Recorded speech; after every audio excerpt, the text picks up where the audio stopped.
It is Saturday night once again. This is the overnight. I can never remember the name of my own stupid chat. The Overnight Uh, Mouse Party with DM Overnight Mouse Fox. Party. Thank you. Tonight we've got Guns and Barbecue. How's it going, Barbecue? It's going all right. Thank you for the invites. And Gizzard Gary. How you doing? Hey, I'm doing good. Thanks for having me. Yeah, when I was doing the AI pictures for an intro, I started out with the prompt of a mouse, the normal mouse, leather jacket, sunglasses, with Santa Claus fighting against a Yeti and bloodthirsty snowmen. Excuse me. Gives you, it gave me about what I expected it to give me. And then I switched the prompt to the mouse and the Yeti fighting against Santa Claus and a bunch of elves. When I did that, it started giving me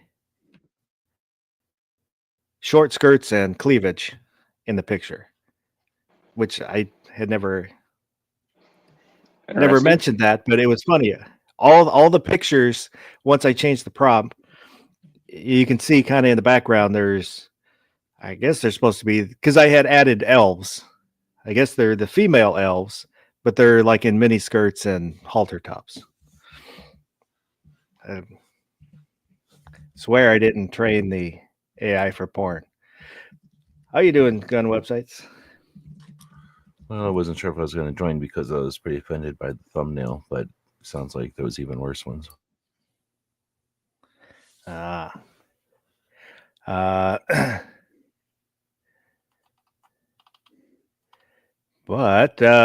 yeah, I'm not sure why the computer did, well, the internet. I don't know, where is it? Is the AI across the internet or is it on a server?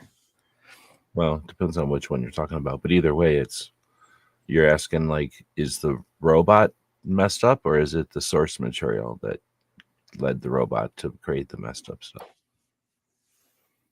Yeah, I don't know. I just thought it was kind of interesting that changing the prompt, basically kind of flipping the prompt, gave me an unexpected outcome. I thought it was interesting that the prompt was obviously, and give the mouse an AK-47. Well, I had told it to give it. I specifically said shotgun. And then most of the pictures didn't have a gun, and then one of them was the AK. I think there was one shotgun,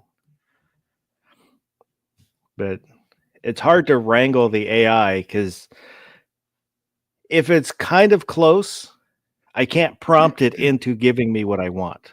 It'll still kind of keep doing what it thinks I might be saying. I don't know if that's just a limitation of these. It starts over every time too. Some of them you can take the thing that it gives you and then give it that image and say, now take like Santa Claus out of the back of this image, or add Santa Claus to the back of this image. And then it leaves the image alone and just adds stuff to it. Well, depending on the robot. The Microsoft ones, it basically won't do that for me. Well, I've tried to do it. The Copilot or the Microsoft Designer, I've been using the Designer lately because it will show guns, and the Copilot stopped doing guns. It's really hard to get it to do guns anymore.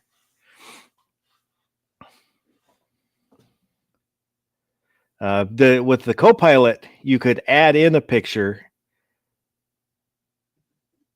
and then tell it stuff, but I could never get it to do anything with the picture I uploaded. It would just start showing me stuff, so basically derivatives of other stuff that it had shown me, unrelated to the picture that I uploaded and asked it to work with. So it might just be I don't understand how to use the software properly, which is probably most of it. I looked at Canva and messed with that for maybe 20 minutes, and I couldn't figure out how to do anything with it, so I just deleted it.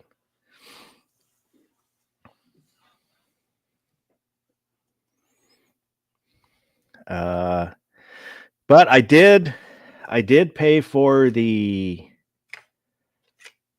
EV Mux, so maybe next week we'll switch to that, using that for the stream.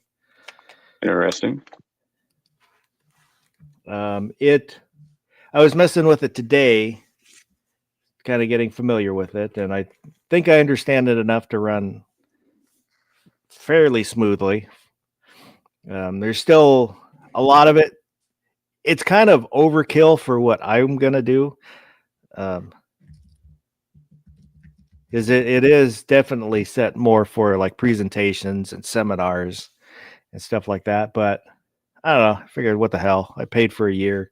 We'll use it for a year. Found a 10% discount, so I got it for like $30 off. So we'll see. We'll see how that goes.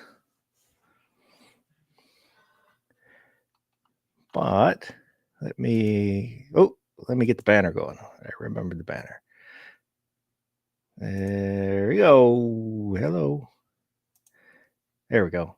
At the bottom of the screen, there is email, untactfulfloss@gmail.com, and a link for the Discord server. Place to hang out, chit chat, share pictures and memes and all that kind of fun jazz.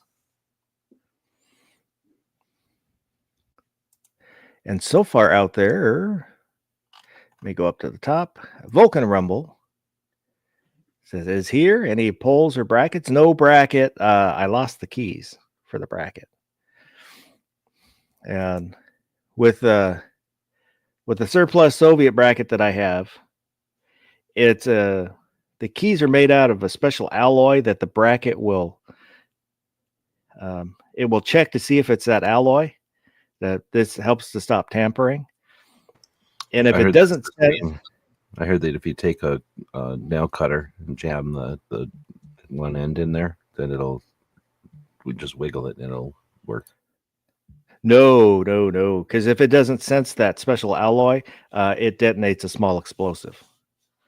So, yeah, I could have gotten one without the explosive, but it would have cost twice as much. So, to save money, I got the one with the explosive. So, Yeah, but I heard that explosives like the Go Gadget letter, where the letter just self-destructs, like it's gonna leave you charred, but really no physical harm. Plus, we won't feel anything. Yeah. Well, we'll see if we can find the keys, and then at some point in the future do another bracket. But I've been watching this lockpicking guy on YouTube. Like you're a really talented guy. I'm pretty sure you could do it. I don't know. I'd rather not get a face full of bracket. Two Live Moo was out there. Gizzard Gary. Ozzy Wars all over me. Ron Wayne. And Justin Grimm.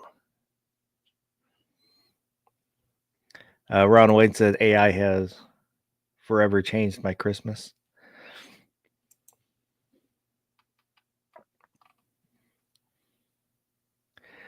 So I don't really have a topic, so if there's anything anybody wants to talk about, we can talk about that. I did do some more stickers. Somebody was having a sale, and I'm a sucker for a sale. So I got, let me make myself bigger here. Some can't remember what it's called, like a crackle finish. Ron Wayne would call that a bass boat. Well, they're not quite as fast. Oh, okay. And there are some other stickers that I ordered, some other stickers, but You'll hopefully see those in the future. Mr. Bob Dabalina, it's out there.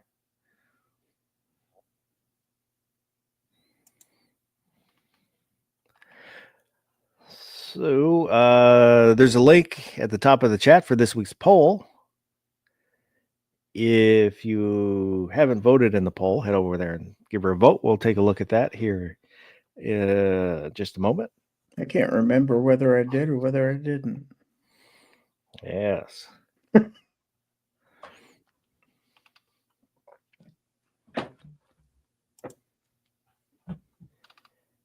Let me refresh this.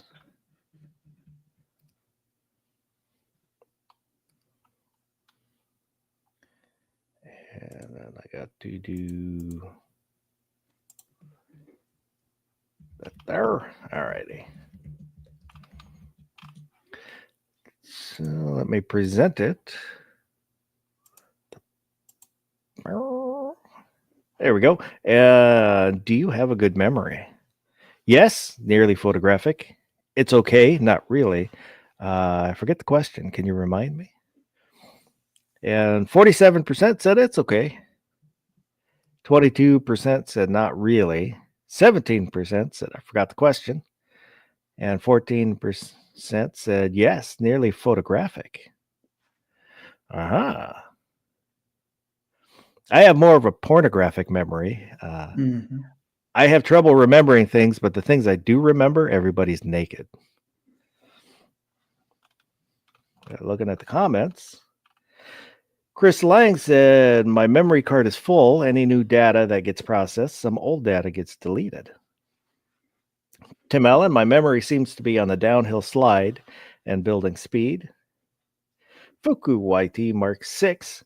My wife says, I can remember back when I was 2 years old. Every phone number and address I ever had, even songs and artists, every historical date, but I can't remember when to take the trash out. X Adam 1, it's not that I can't remember, it's just that I don't care. I'm less interested in things, no matter how important, the harder it is for me to retain it. Vanessa Kitty said math, more math. All else seems to be dumped. Wolf and Lamb 3 said, where am I? I do not have the greatest of memories. I do kind of forget things, but I think it's more kind of like X Adam 1, where if it's something that didn't interest me, then I'll lose it easily. If it's something that interests me, then I'll be into it. And I think that memory gets refreshed all the time, so it stays current. But once I stop being involved with whatever it is, then I'll lose that memory. There was went to lunch with some friends the other day. We get together quarterly. Old friends from high school, and I think I went to school. All of them that we're meeting. There's only, was it 5 of us right now?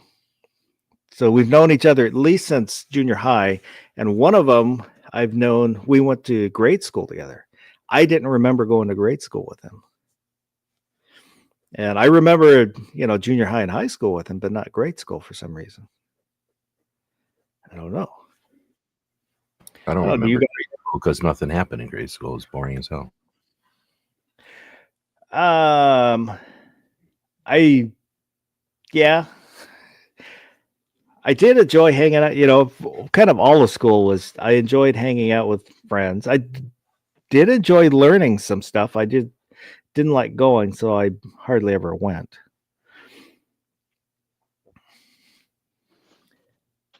Overall, do you guys have good memories, do you think? Yeah. I often get accused of having the memory of an elephant. one of the ways I find myself being able to remember things is by association. So, uh, especially when it's things from, like you were saying, elementary school or something. If I have to recall a year, I will think of, oh, well, I remember this song was really popular when this happened. And I can go, oh, that was, 2005 or something, or something like that. And people are like, how do you remember that? Like, oh, this, like that, to them, that process is so convoluted, and like, oh, it works for me. Same thing with numbers and math, to remember like phone numbers, and because to remember phone numbers or something, sometimes I'll kind of turn them into math equation, like all your local numbers. You'll obviously have the same area code for the most part, and then one of a handful of first three numbers, and then it's just a matter of like, oh, okay, whatever the last four are, and then I can mix and match those by making up some goofy equation in my head. And then just different events in life, depending on how impactful they were. Like I said, association with different things, or if it was impactful enough, I don't have to associate it with anything. It's just burned in there. I've have tried using, I don't know, can't remember the term for it, like anchors, or associating something with something else to help remember it. I'll remember what I associated with it with, but then forget what the thing is that I was supposed to remember.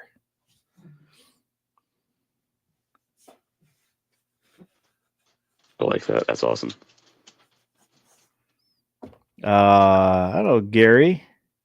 You seem to have a fairly good memory, I think. Well, I'm kind of like the guy you mentioned earlier, who can remember every phone number of every friend. And I used to have this AT&T calling card memorized back in the day before cell phones, where you had to, like, sometimes you'd stop a call from a payphone, and I had this 17-digit calling card, and I could still tell you that to this day, but I have trouble remembering recent things every once in a while. I think that's probably my advanced age starting to affect my memory a little bit. But all in all, I think it's pretty good. What was your name again? Who? What? Where am I? I will remember kind of the context of stuff. Like history. I really enjoy history, learning stuff about history. I couldn't tell you the date something happened, and some of the finer details get washed away. But I'll kind of remember either the importance of what happened, or the context of what happened.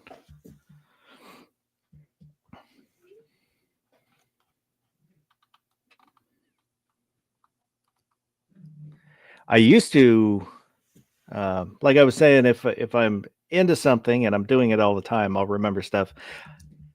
Back in kind of end of high school, right after high school, I had a bunch of Chilton's car manuals, and I would read them like novels.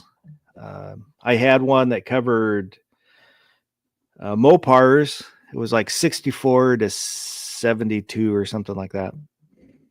And I would just flip through them and read all the, I knew all the torque specs on engines and stuff like that.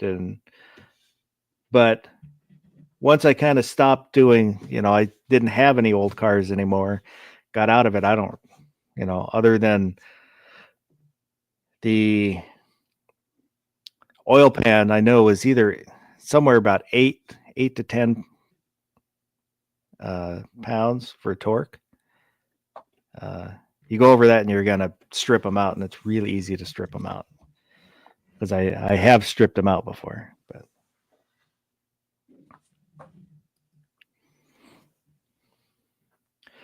oh, I think G-Webs has a pretty good memory too. I think you need to. Well, have you ever had anybody that didn't? Like, so when you're young and you find people that don't, it makes you want to do what you can to preserve it, I guess. So I don't try to do shortcuts and stuff. Try to exercise it as like a muscle. But I mean, I don't do like extra exercise. I don't go out of my way to do it. But if there's something to memorize, I try to. Or if there's something that's worth holding on to. Not quite like what Gizzard's saying. I don't think I've memorized anything that long before. But I stand the best chance of remembering something just through repetition. When I was a kid in grade school, I got like an F in math, and my mom got mad, and so I spent the next summer doing math problems. She had, a spiral notebook, and she had written out pages and pages of math problems, and that's what I do, just over and over and over. And then I got good at just simple math, addition, multiplication. I was going to say, back in the day, we had to memorize phone numbers and stuff. Do you think kids even do that anymore? I don't think so. That was something I was thinking about the other day, is how has the technology changed memory? Because you can look up, if you have a phone, you can look up pretty much anything you want right then, right there. So has it changed how the younger generations remembers things, or is it not that they don't have the same retention? It's just because information can be looked up, they're using that space to retain other information. I don't know if that made any sense.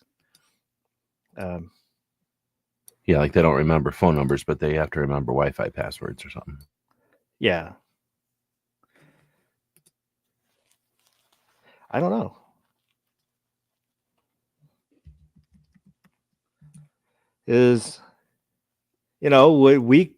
We're about the same age. We grew up kind of at the beginning of computers, home computers, into now you're carrying around a computer with you in your phone.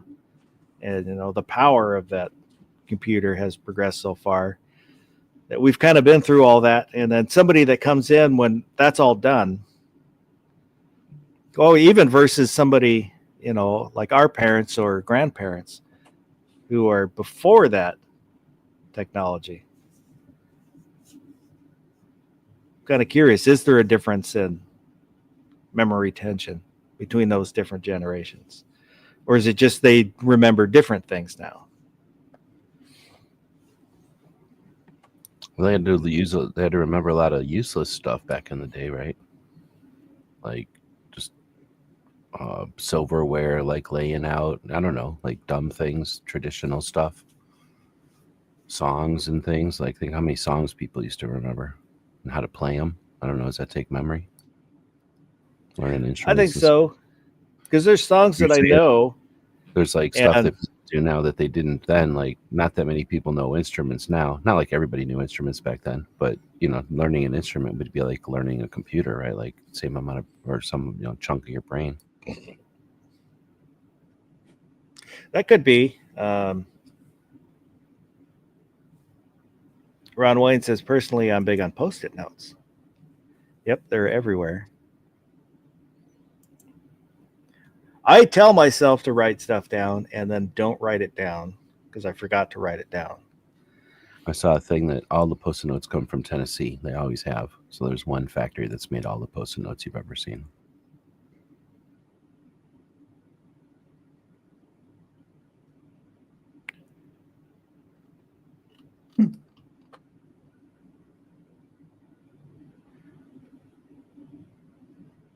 Oh,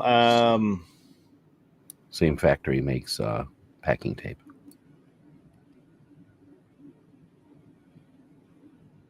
3M. Yeah. 3M started it. It was, I forget when they say they invented both of them, but what was it, the 50s or something? But anyway, they said like billions or something, maybe trillions, I don't know. But tons of those little notes have come out of there. Yeah, they were trying to invent a different adhesive, and they invented an adhesive that kind of stuck but didn't really stick. And somebody realized you could use it for Post-it note. You could put it on paper so you could use it in the way that they use Post-it notes. It's one of those happy accidents. Ron Wayne said, I thought Romy and Post. I was going to mention that, but I didn't know if anybody else Yes, I saw that. would movie. understood that one. So that's one of the, out of all the movies that Gary has seen. Romy and Michelle's high school reunion. Yes, I've seen it. Wow, I would not have expected you to have seen that one. I don't know why, but I did. I haven't seen all of it. I've only seen part of it.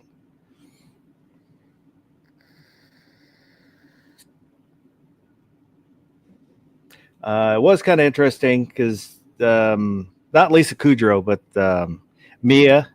Is it Mia?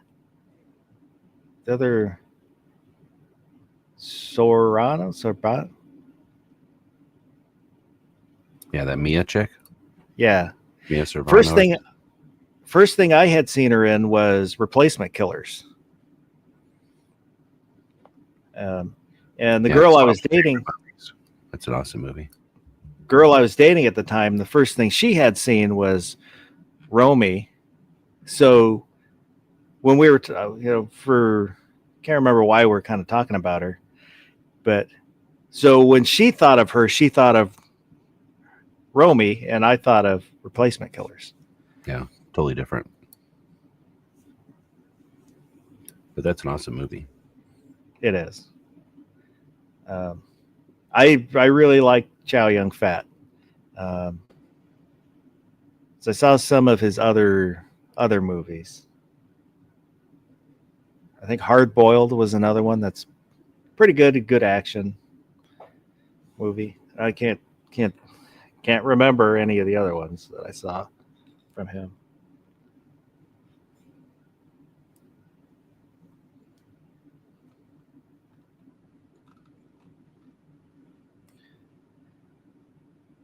Oh, so thank you to everybody that voted in the poll. Let me refresh it real quick. Make sure nobody else commented. What poll?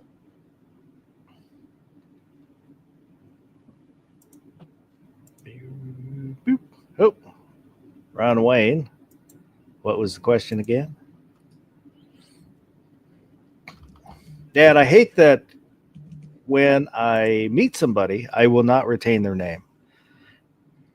And I want to remember their name, but if I'm not using that name over and over, then I'll lose it.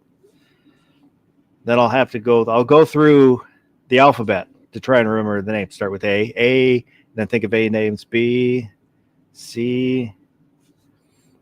Sometimes I can get the name from that, but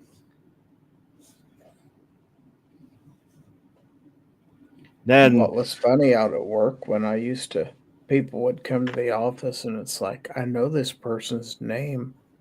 I recognize the face and the voice and everything, but it's like, what's their name? So we all had to wear badges out there, so I would find some reason to glance down and try to catch a name off their badge. And sometimes a little bit of time will pass, and then I don't want to ask them their name because then I feel bad that I didn't remember it and it's been this long. Because that'll happen with drivers at work, where I'll see them for a while and then another driver will deliver for a while, so I won't see them, and then I'll kind of forget their name, and then they'll come back for a little while, and I know them, because I usually talk to the drivers. You can get a lot of information from them about stuff that's going on. You can't do, like, have you ever done the thing where it's like, I don't know, like Bob with the big eyes, or Bob with the big nose, or Bob with the big ears, like, so that you immediately start associating it, like barbecue was saying, with like other stuff. The problem again is I'll remember the big eye or big ear part, but not remember what the name was I was trying to associate with that.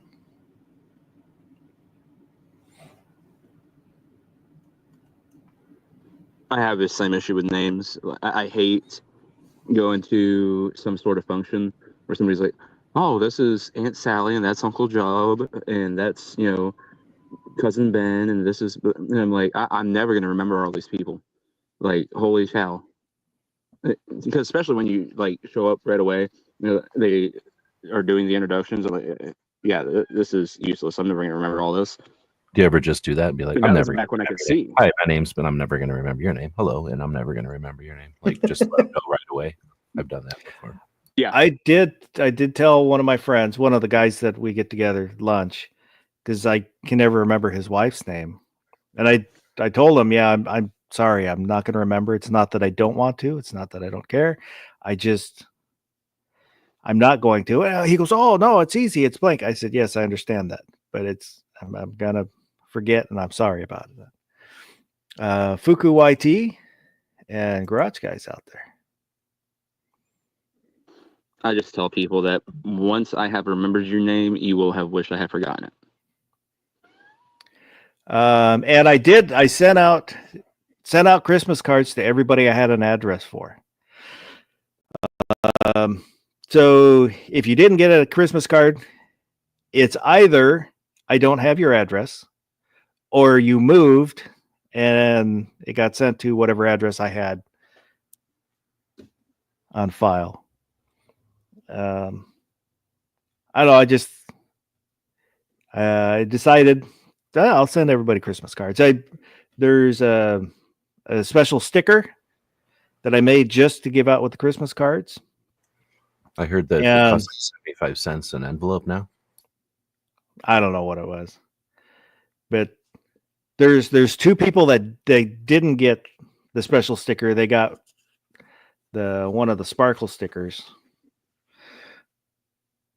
That's just because the first one I sent out, I had to send overseas, so I sent it out early, and that was before I got the stickers in. And the last one, I think, was Cash EDC. I ran out of stickers, so I had to give him one of the sparkle stickers instead. I completely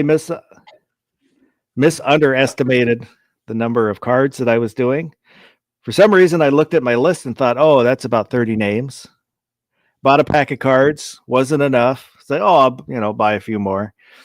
Then I went through and actually counted, and there were 52. I sent out 52 cards.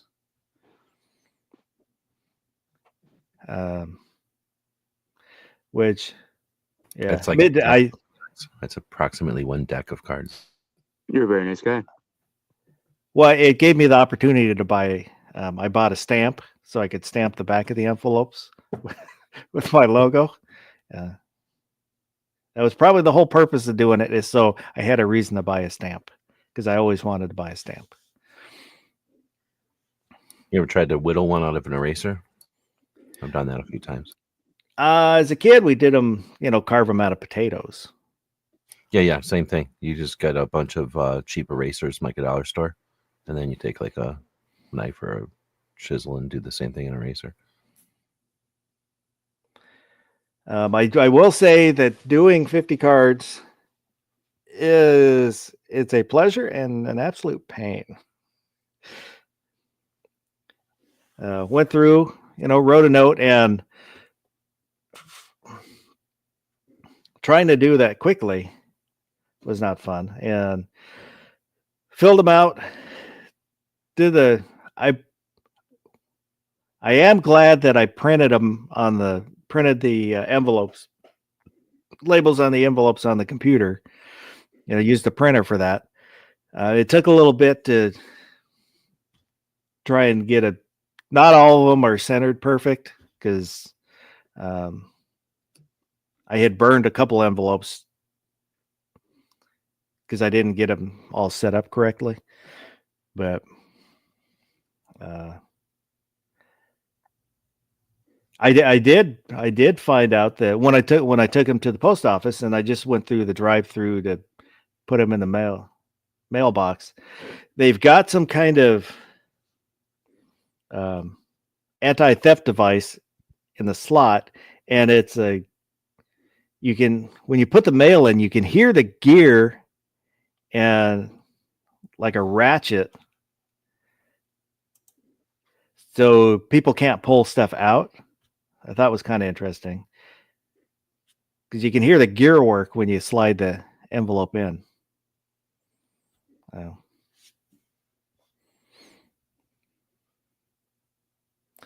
Ron Wayne said it took me over 3 weeks to sign cards. I'm starting in October next year. Yeah, if I do it again, it was kind of a last minute idea. So if I do it again, I will start earlier.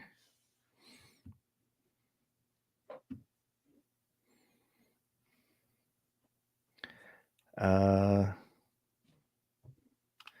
me go up. X Adam ones. Is that what happened to my birthday present? Got sent elsewhere? I think so. I think that must have been what happened.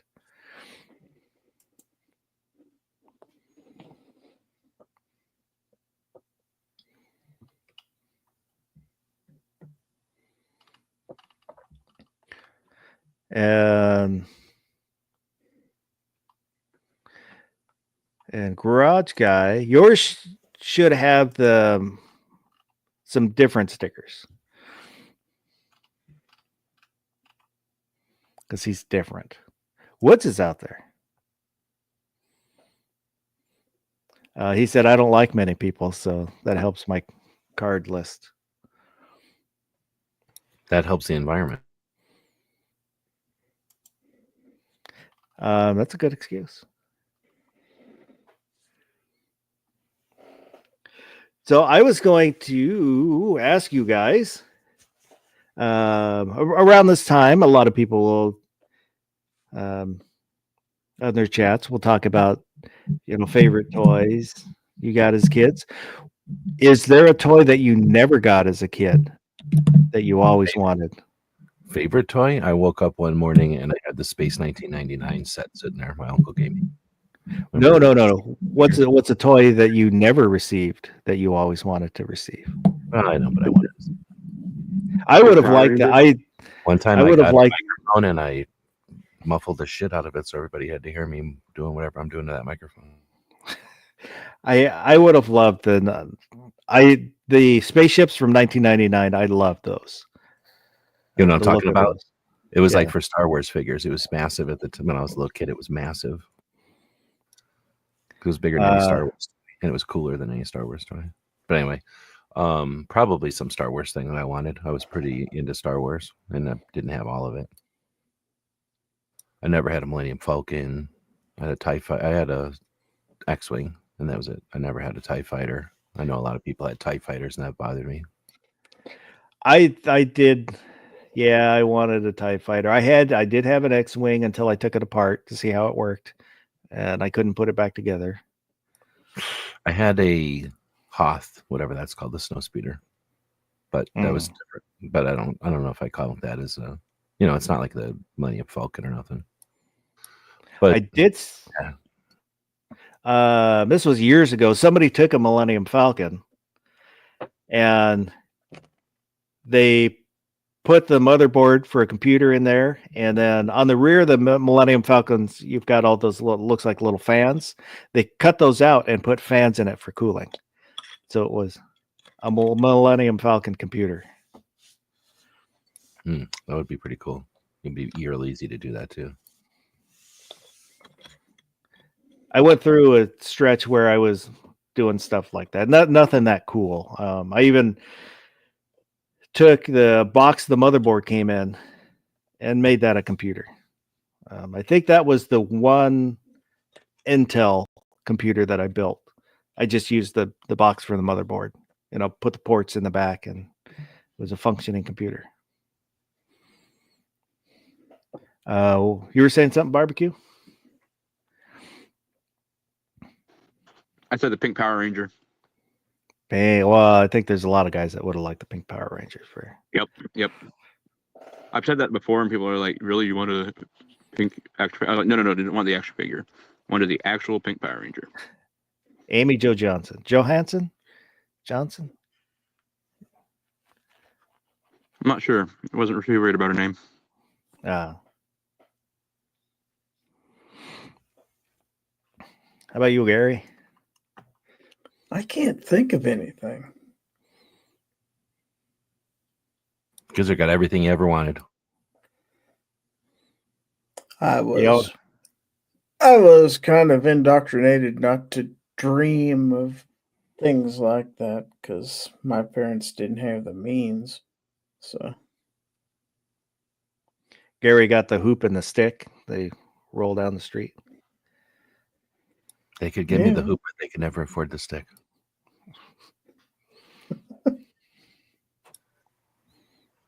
Wood said the aircraft carrier from G.I. Joe. Oh, yeah. Nobody ever got that, though. No, because that was crazy expensive. Well, I think nobody's parents wanted to buy them anything that huge anyway, right? Unless, well, I guess if you had a lot of money, you might have a massive house and then you'd have like a playroom or something. Ron Owen said go-kart. My dad was wise not to gift me that, though. I had a go-kart and a mini bike. Really? Different times, but hell yeah. I would never shut up about that. When I was a little kid, my friends had older brothers and they had like motorbikes were super cool back then. Like, what do you call them? Dirt bikes, I guess. Yeah. So they had real dirt bikes and I wanted a dirt bike so bad, but I was a little kid. So I got one of them ones that's made out of like a lawnmower engine or whatever. That's tiny. You know what I mean? I don't know what they call them, like a mini bike. I don't know what they call them nowadays. But people would just make them. Somebody made one, and then it was like handed down to like 3 kids, and then I got it, and I thought it was the coolest thing ever. So I had my own engine. It was a little tiny thing. So I booked around the yard constantly.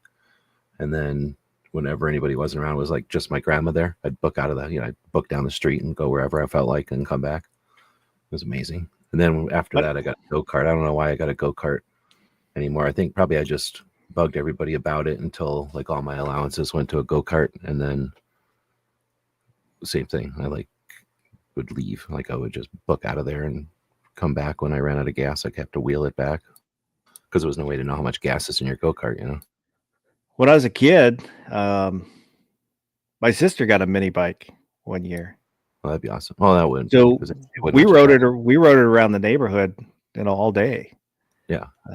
And I was, I probably would have been like 5. Well, if they would have probably got me a real one, like one that could actually go somewhere, like I would have probably got lost because I wouldn't have got lost. I'd been gone and I would have probably been wheeling it back home a lot. But you probably get a gas tank. You get a gas gauge on a real motorbike. I did not understand the concept of how to shift or when to shift. So I'd rev up the motor, let off the gas completely, and then shift. I was like 5, 6 years old. What am I supposed to do? I knew little kids that were racing, so they knew how to like just haul ass on bikes. But yeah, if you don't know, then you know what I mean? Like, how would you know? Garage Guy said the Evel Knievel stunt bike from back in the 70s. My parents told me that when I was older that they couldn't find it anywhere around here. Yeah, that was I I had a friend that had one, and we played with it. When I was a little older, I got the Dukes of Hazzard stunt set with the car. But I had a Dukes of Hazzard thing where you would yank on that strip, and that would get the thing going, and then you would drop it into this track thing that would jump. It was really like a jump. But anyway, I remember having that I must have got it at some event, Christmas or birthday or something. And I had it at my aunt's house, and I smashed it into a bunch of stuff in the kitchen. And I don't know if I ever saw it again. Like, it was one of those things where it's like, didn't I get that as a present? Like, what are you talking about? I don't know what you're talking about. I never heard of Evel Knievel. Like, you know what I mean? I was that age where it was just like, nope, you can't have that anymore. Because I broke stuff. Like, I was shooting it into the cabinets and shit. Like, I mean, what else are you supposed to do? Like, you're by yourself in a kitchen, and this thing goes flying. What are you supposed to do? Like, you're gonna make it go into the wall or whatever. There's I know there's at least 2 Instagram channels that they have the Evel Knievel stunt set, and they just jump over stuff. Mm-hmm. But it you know, if you didn't have somebody else to catch it, it would jump over stuff and then into stuff. Like, it didn't stop. It had to break. So, and it wasn't little. It was like if I remember right, it was like you know, like a full-size Barbie doll. Like, it was a big ass what his name is, Evel Knievel, on a giant motorcycle. Anyway, it was enough that it broke stuff. Like, and I got in trouble. Well, I didn't get in trouble, but the toy got in trouble, I think. X-Adam1's Transformers, a nice train set, remote control Bigfoot monster truck, Hot Wheel set, racetrack, Nintendo, damn near all the toys in existence. Yeah, we never had I had a friend that had a big Godzilla. I never had any of the big, whatever they're called, robots. The Shogun Warriors? Yeah. I had a friend that had all of them. Yeah, that was the one I was going to say. Always wanted it, and I still every so often will go over to eBay. Right now, for ones in decent shape, you're looking $250, mint condition $600. I actually have a commercial that I can show everybody. Well, you get copyrighted. We'll see. Imagine you enter the world of the Shogun Warriors. They're on the move. There's Raideen with Delta Wing missiles, Dragoon with a star shooter, and Mazinga with a rocket launcher. The Shoguns.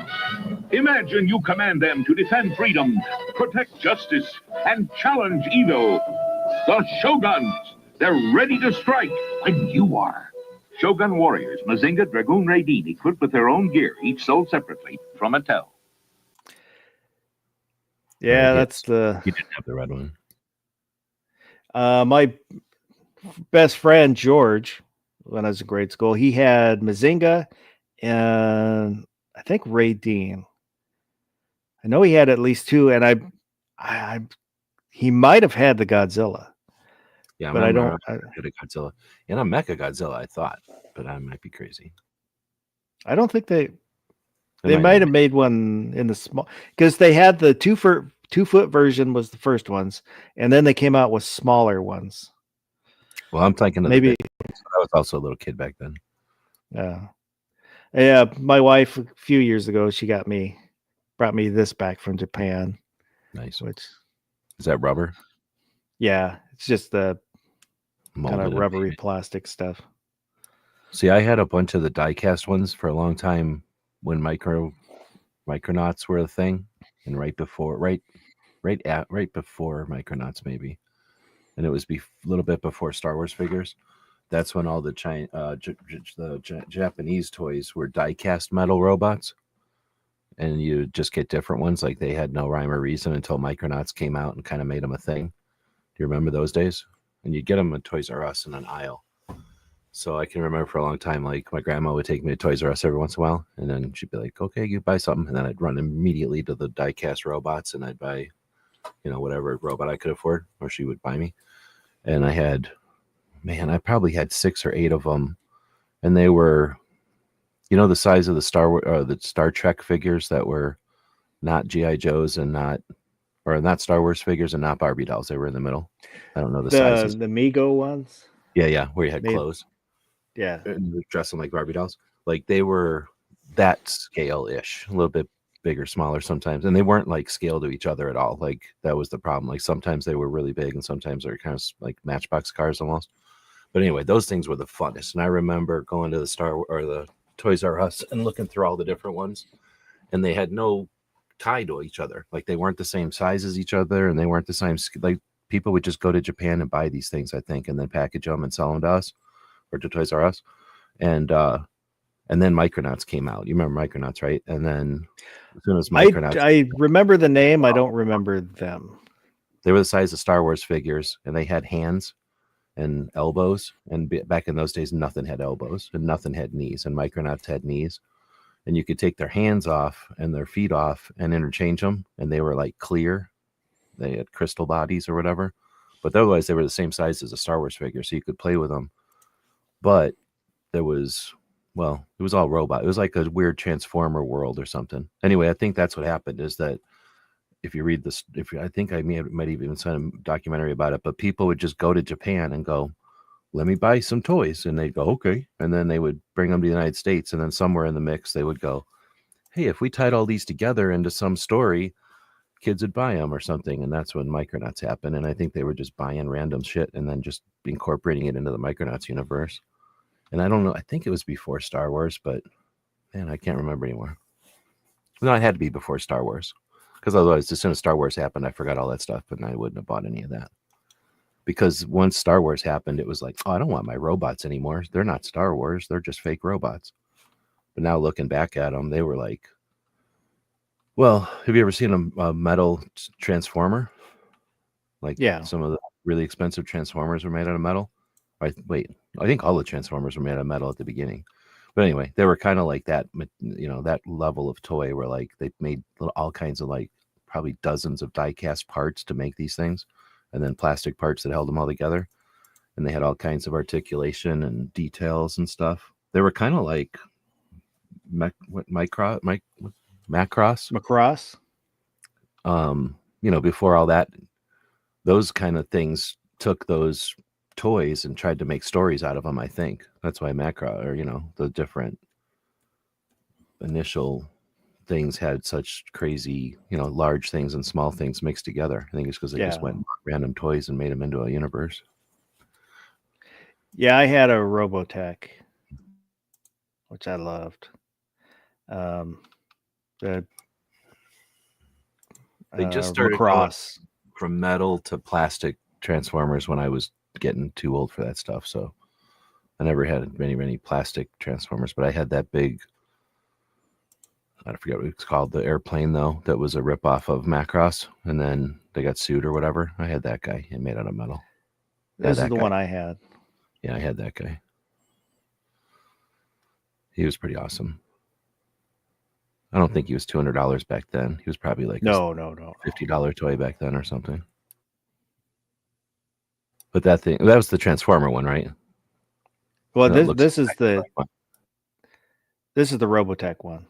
Okay, well that looks exactly like mine. Like the Transformer one got in trouble because they were making the exact same thing for a minute.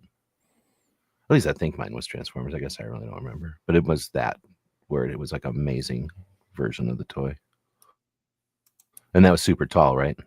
Like bigger than a Barbie doll? Yeah, it was probably like that tall. Yeah.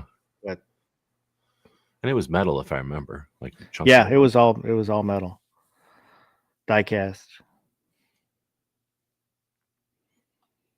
Yeah, I have no idea what happened to that. That's probably whenever I went to college or something, my mom was probably like, okay, let's ditch all this. And that's like ditching $200 bills, it looks like. Yeah, I was thinking about that the other day, but when that happens to people, and then I realized that you're leaving shit at my house. You didn't care to take it. Well, I don't care about it. I want the room. Well, and that's the thing. The parents probably tell you like 70 times, hey, I'm throwing that stuff away. And you're like, I don't care. I'm throwing that stuff away. Yeah, I don't care. And then they throw that stuff away, and then you care. I do have this Transformer. This mini one I got from somebody.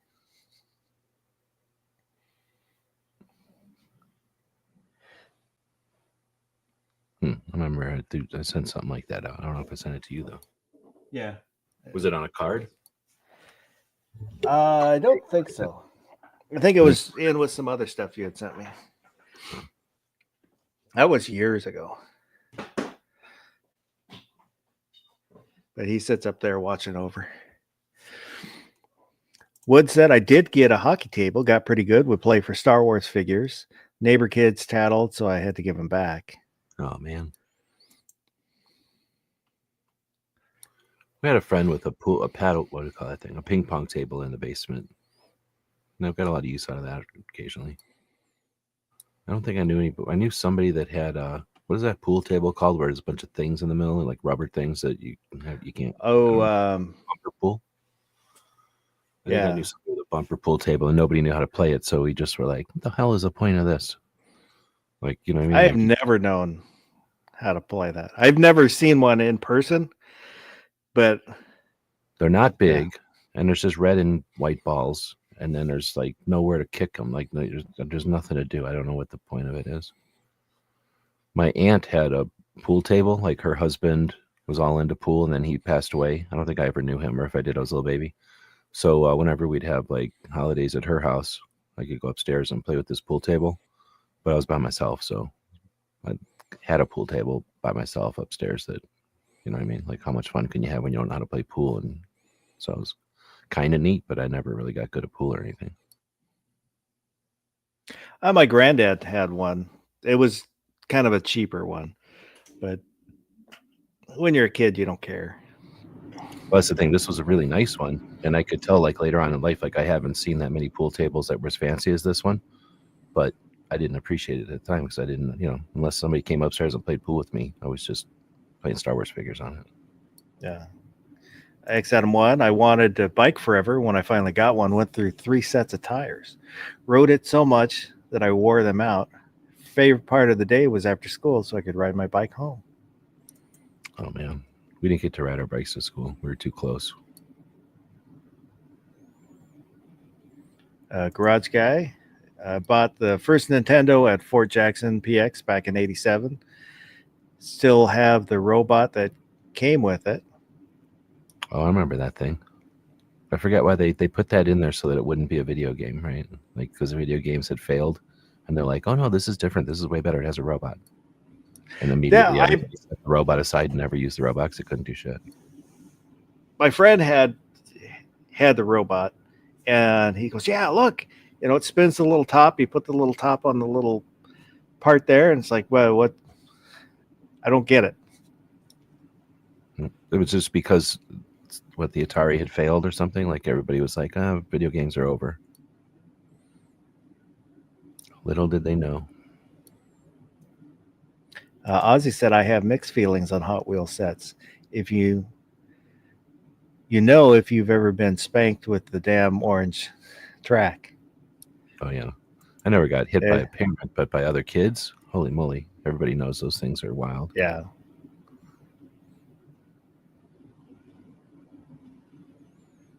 And if I remember right, there was the little snappy thing that would connect the ones together. And when getting hit by the track itself is like a whip, but getting hit by that thing was, like a whip with a bearing at the end or something. Like that thing hurt.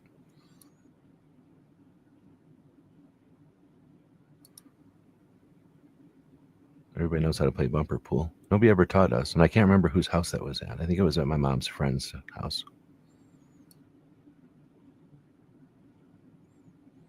Garage Guy, Mario ended up being so boring. I liked Excite Bike, baseball, pro wrestling, Extreta. Then newer games came out. Double Dribble, Life Force, Solar Jetman. I didn't really like video games. I liked that we had electronic toys instead of like Star Wars figures and stuff. So it was like interesting, but I didn't. I mean, we did play it a lot, but it was Pac-Man. Like I was content with Pac-Man and Pitfall. I did. I always like the video games.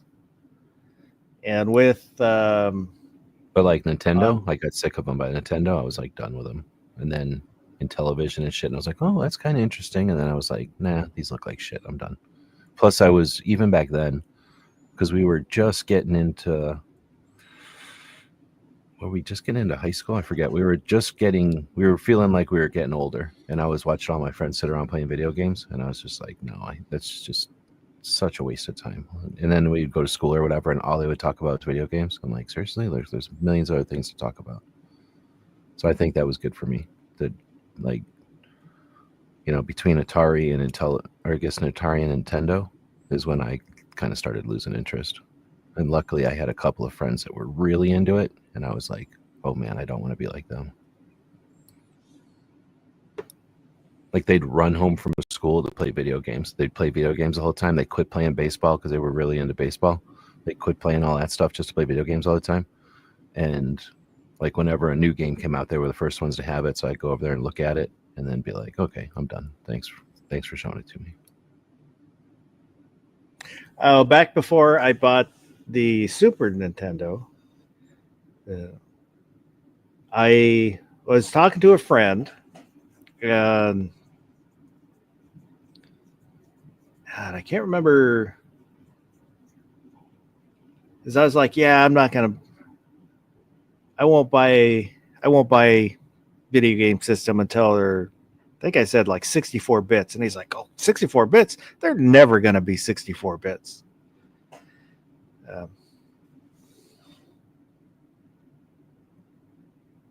It didn't take long before they were 64 bits.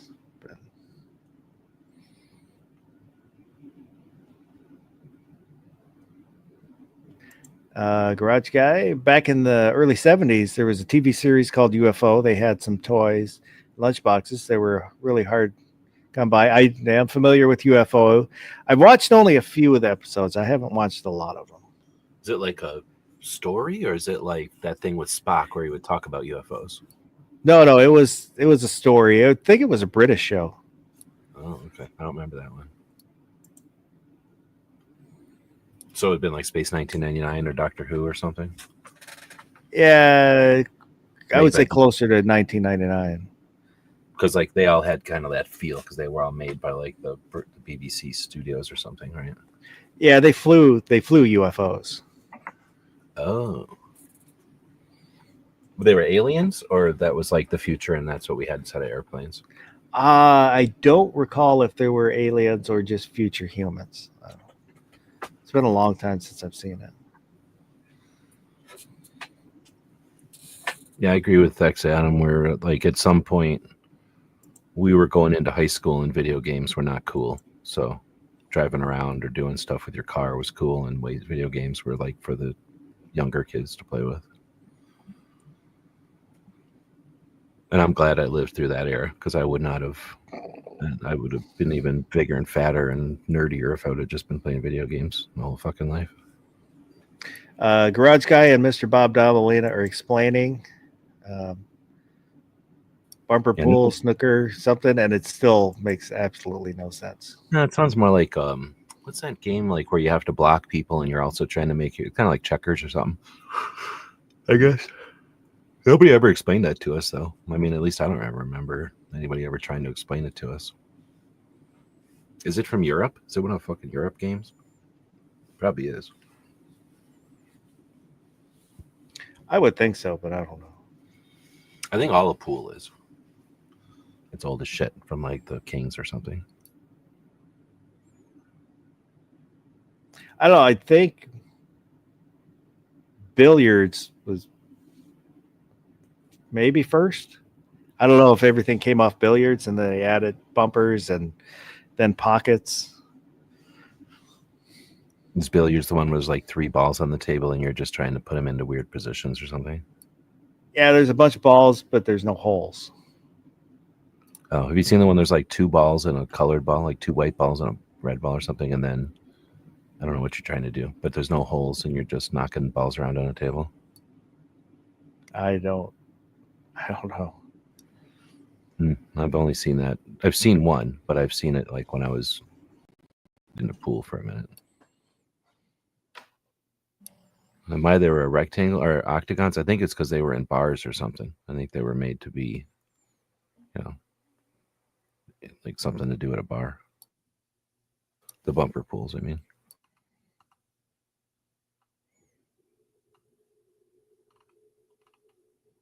Oh, did you ever play Skittles? Did you like Skittles? No, The I'm thinking Tiddlywinks, I get think. kind of the ball on the string, and then that's on a pole, and you knock over the little pins. Oh, it's like bowling with a ball and a string. Kind of the same concept, but I don't know. It's one I just couldn't never get into.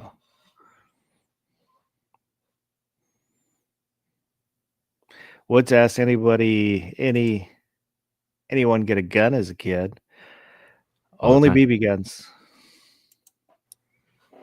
I didn't get every gun I ever wanted, but I got guns, yes.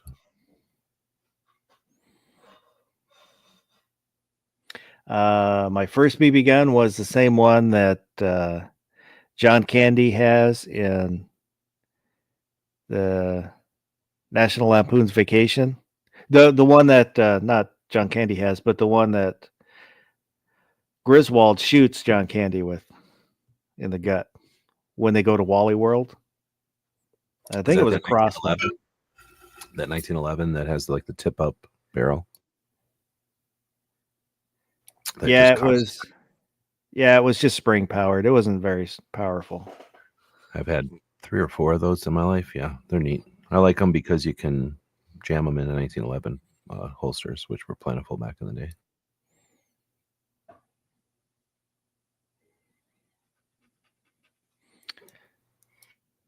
And I always loved the idea of having those little darts, because then you'd act like you were tranquilizing something. Like, yeah. Have a good night, Ron.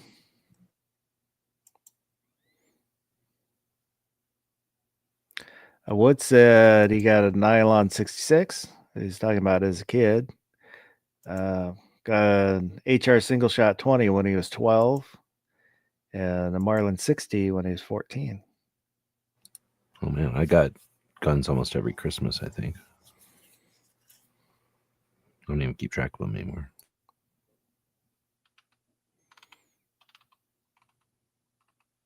Yeah, I didn't grow up around guns. So my first gun was the one I bought, and that was 20. I don't know. It was just after 2016. So Thing is, I wouldn't always ask for guns, because guns I had to wait and go shoot them at the range on the weekend. Where a BB gun, if I asked for a BB gun for a good number of years there, like I could shoot a BB gun whenever I felt like it. So for a long time, even though I could ask for real guns, I would ask for BB guns just because I could play with them more. I had a shit ton of BB guns though. Adam, my first BB gun as a young teen is still available today at Walmart. Daisy Powerline 880 air rifle, multi-pump action. Yeah, that's the one with the long under pumping, like a long thing where the handle grip comes down from a long barrel and pumps, and then you got the little, like, we call it like chamber in the back, and then you had to pull the thing to cock it. That was one of the coolest ones, because you could, the number of times you pumped it was how powerful it got. That was a good one. Nobody wanted to let you play that in BB gun wars though. It was almost 100% those Crossman 1911s and the revolvers for that, because those barely put any, they had no power. The one I always wanted was the I don't remember who made it, but the Arkansas can cutter. Oh, I don't know that one. It had the same feet per second as a 22. Oh shit. Is that the kind where the barrel bend, like you pull the barrel and it pumps by the barrel coming down? Those were pretty strong. I think it was. I never had one. My friend had one, and that's, again, like, we wouldn't use that one for playing wars because it would go right through a jacket and hit you.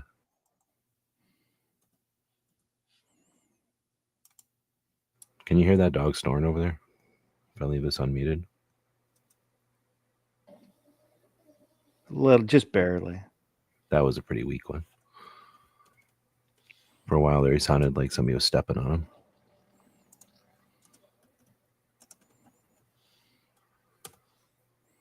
Yeah. Well, see, it's hard to do number of pumps because of how far away you were from each other.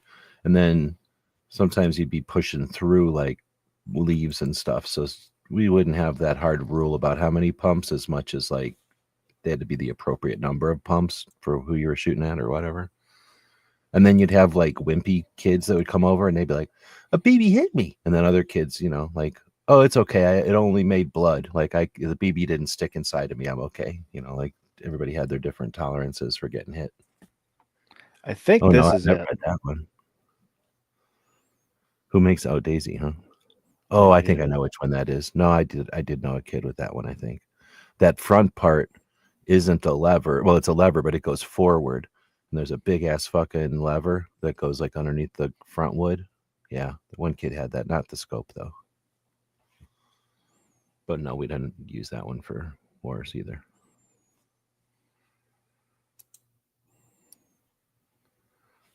Ours would end with having to go home and eat. Like our wars would last a long time. But most of our wars were really just fighting. Like we weren't there to shoot each other. We were there to make forts and to, I don't know what it's called, like have skirmishes and like get territory from the other people or whatever. Like we were having a war more than shooting at each other. And we had pine cones when I was a kid everywhere. So pine cones were grenades, and you'd spend a good amount of time winging grenades at each other too. And then we would like fire quite a bit and get in trouble for lighting things on fire sometimes. I had one like this. High school. Oh yeah, It's a CO2 powered. Oh, this wait, is the. I thought talk about the squirt gun. This is CO. I never had a BB gun like that. That'd be awesome. How much is that? This one says full auto. Mine was not. Mine was semi-auto. That would be amazing. A mini Uzi, that would be the shit. I would Mine, want that. actually, I would think want mine that was. I know mine had the folding stock, and it was a nylon. I know this. At least the stock was nylon. That. Yeah, that's epic. That didn't exist when I was around. Otherwise, I'd own it. Yeah, and this was back when you could get the full auto ones that were powered by Freon.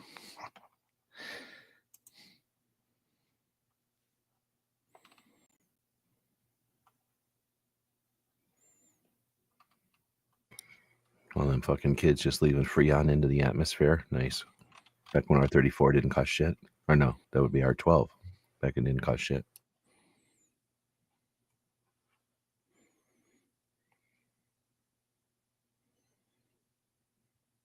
Mr. Bob said, I shot my dad's handguns until I was 8. Then he started getting 22 LR pistol, a 1911 conversion, a PPK 22 LR. Yeah, I had like a good number of my dad's guns that I considered mine.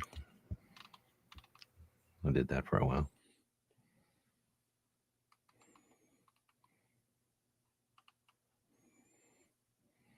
So they were essentially my guns until I moved out, and then I didn't get to take them with me, but up until then, they were my guns. Like I was the only one that ever shot them.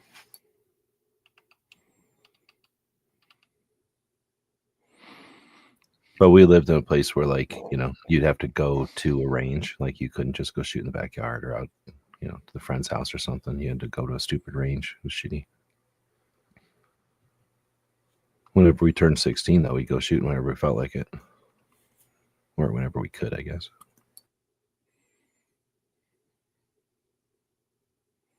How do we do that? I guess they didn't give a shit what year or how old you were when we would go back in the day. Do they care now? Can 16-year-olds go to the range and shoot? I guess None of the ones, not by themselves around here. You can go with an adult. The indoor range, it's only certain times you can take minors. Outdoor range, I don't think there's a limit.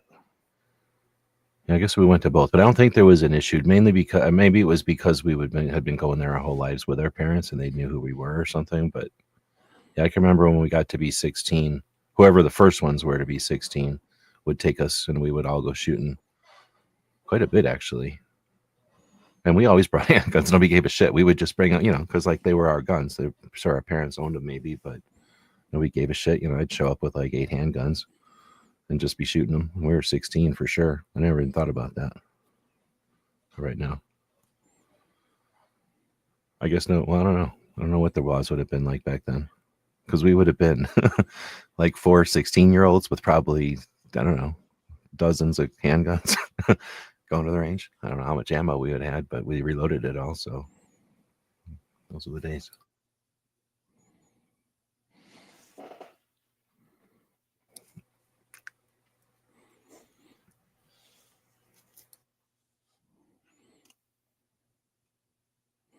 Mr. Bob, we were desert shooters until we moved to Missouri.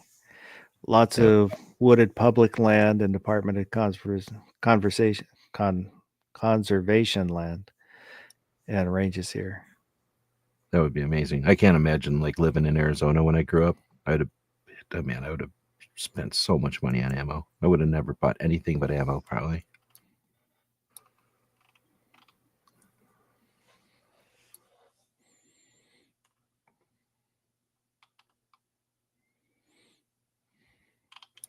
The desert's cool compared to other places because, when you're in the desert by yourself, it. You can look around and know you're by yourself. Like going to a forest or something, you can think you're by yourself, but you might be standing 75 yards away from somebody. You just don't know because you're like on the other side of some trees. Or at least that's the, feeling you get. Oh, the only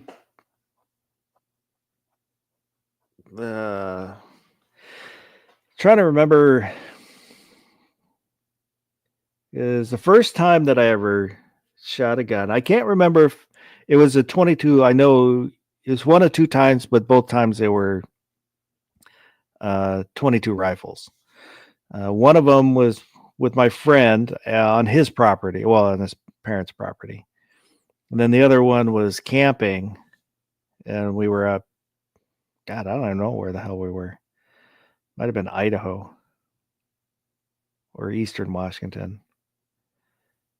But other than that was Eastern Washington, and it was 2 spots. One was farmland where the farmer, but there was a hillside, so you could see that you're fairly close to the hillside. There's no way anybody could be there. And then the other one was similar. You're at the bottom of a hill, a hill that was probably 50 feet tall.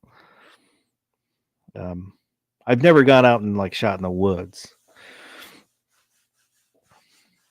Oh, really? Yeah.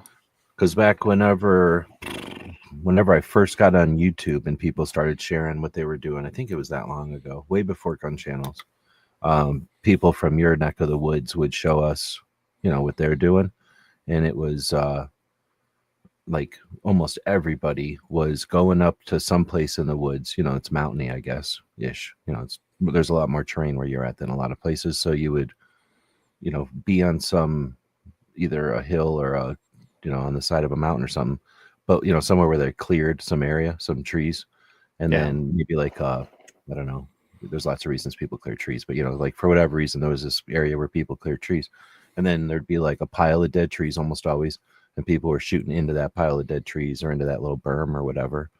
And I've seen so many people doing that. And plus, I guess when I visited out there before when I was a kid, that was kind of the way it was. When people would go party or whatever, you would just go drive off into the woods and then find a place. And, the local kids knew where they were going. But to us, it just seemed like some like little turnout or something.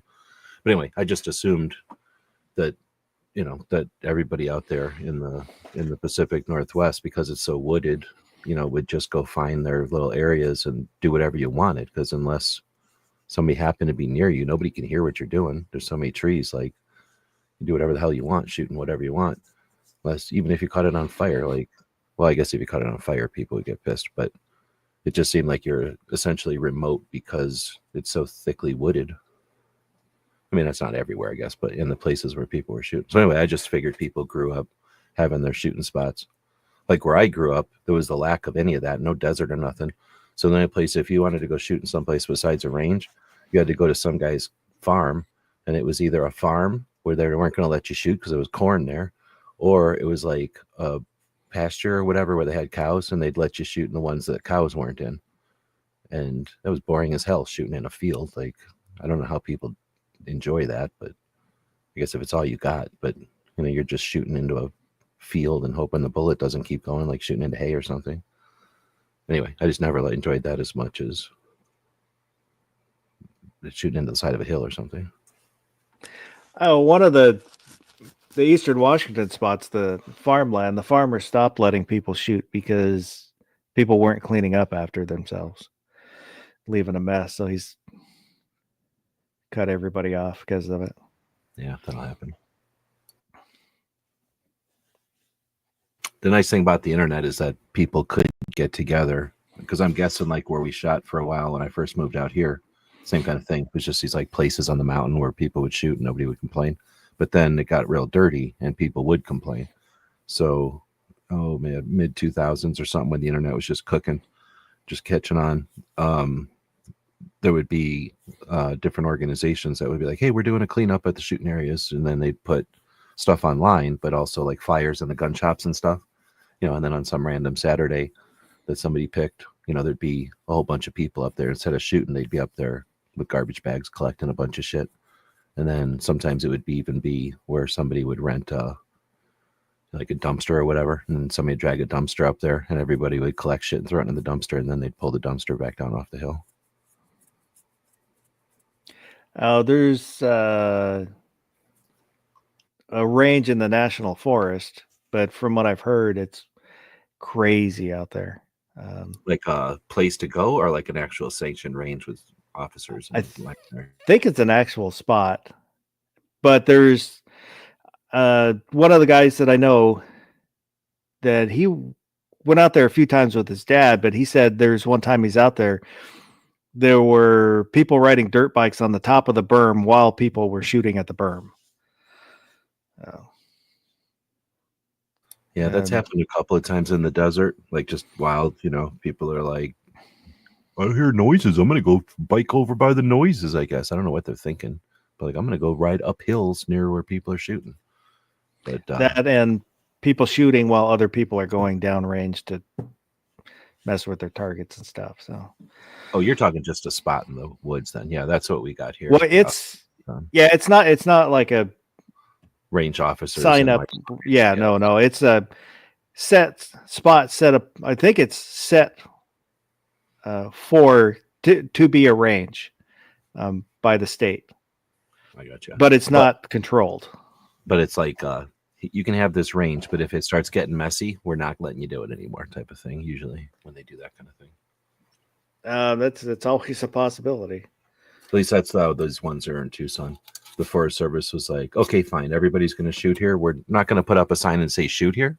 We'll put up a sign that says don't litter here, but we'll also quit bothering anybody who shoots here, because at least you're shooting here and not anywhere, you know, just randomly. But then after a while, people still got mad about that. And are they closed down now? I think I haven't been up there in a long time, but they were kind of almost getting closed down. They went up there and put a bunch of dumb fences around.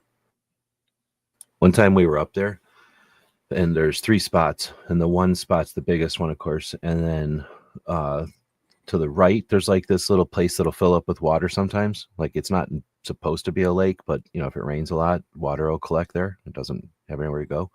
So it'll be a lake for a little while. And I grew up shooting 22s at lakes. So I like shooting at lakes, and I don't get to do it very often in Arizona. And you can never do that at a public range, right? There's hardly ever a lake at a public range. So I was winging, I like to wing a empty box of 22. So you just fold the box back up again, you know, without any ammo in it, and you throw it in the water, and it'll float for a little while, long enough where you can shoot at it, and then it'll sink, right, when you shoot it a bunch of times. Yeah. So I was doing that, and I mean, that would happen a lot back in the day. I mean, it doesn't really happen so much anymore. I don't know what the difference is, but anyway, every once in a while you go out there and there'd be water. Anyway, one time I was out there shooting, and my friends were shooting something else, and I was just shooting 22 for a while. And then we did a thing where, I don't know if you've ever been shooting with a bunch of friends, where it's like, let's start shooting and just keep shooting and reloading, and we'll see how long we can go to make noise before we can't all keep shooting. Like, so, you know what I mean? Like, somebody's shooting, bang, bang, bang, bang, and by the time they run out of ammo, the next person's shooting, and by the time they run out of ammo, the third person's shooting, and then the first person's reloaded by then. I don't know if you've ever done that. Like, not everybody shooting at the same time, but just wasting ammo. I mean, we were literally just wasting ammo, just trying to make noise. But we were doing that, shooting towards that water. We got all done, and we were shooting for like a while because we were good at it, and ammo didn't cost nothing back then. We all worked at AOL. We were making good money. So we're just throwing ammo, 7.62 by 39, pretty much, maybe some 45, but mostly AK-47s because that ammo didn't cost nothing back then. And we're just wailing on this hill. I'm not shooting at anything. We're just making noise, right? And we get all done, and we're like enjoying our little session that we just had. And then like 13 cows walk out from behind this big ass rock and like book the hell out of there. They had to be like freaking out because the whole time I'm shooting 22, they're probably like, what the hell's going on? What's going on? And then like all hell broke loose for like a half an hour. And then as soon as they had like a break, they all booked out of there. But anyway, that's my funny cow story.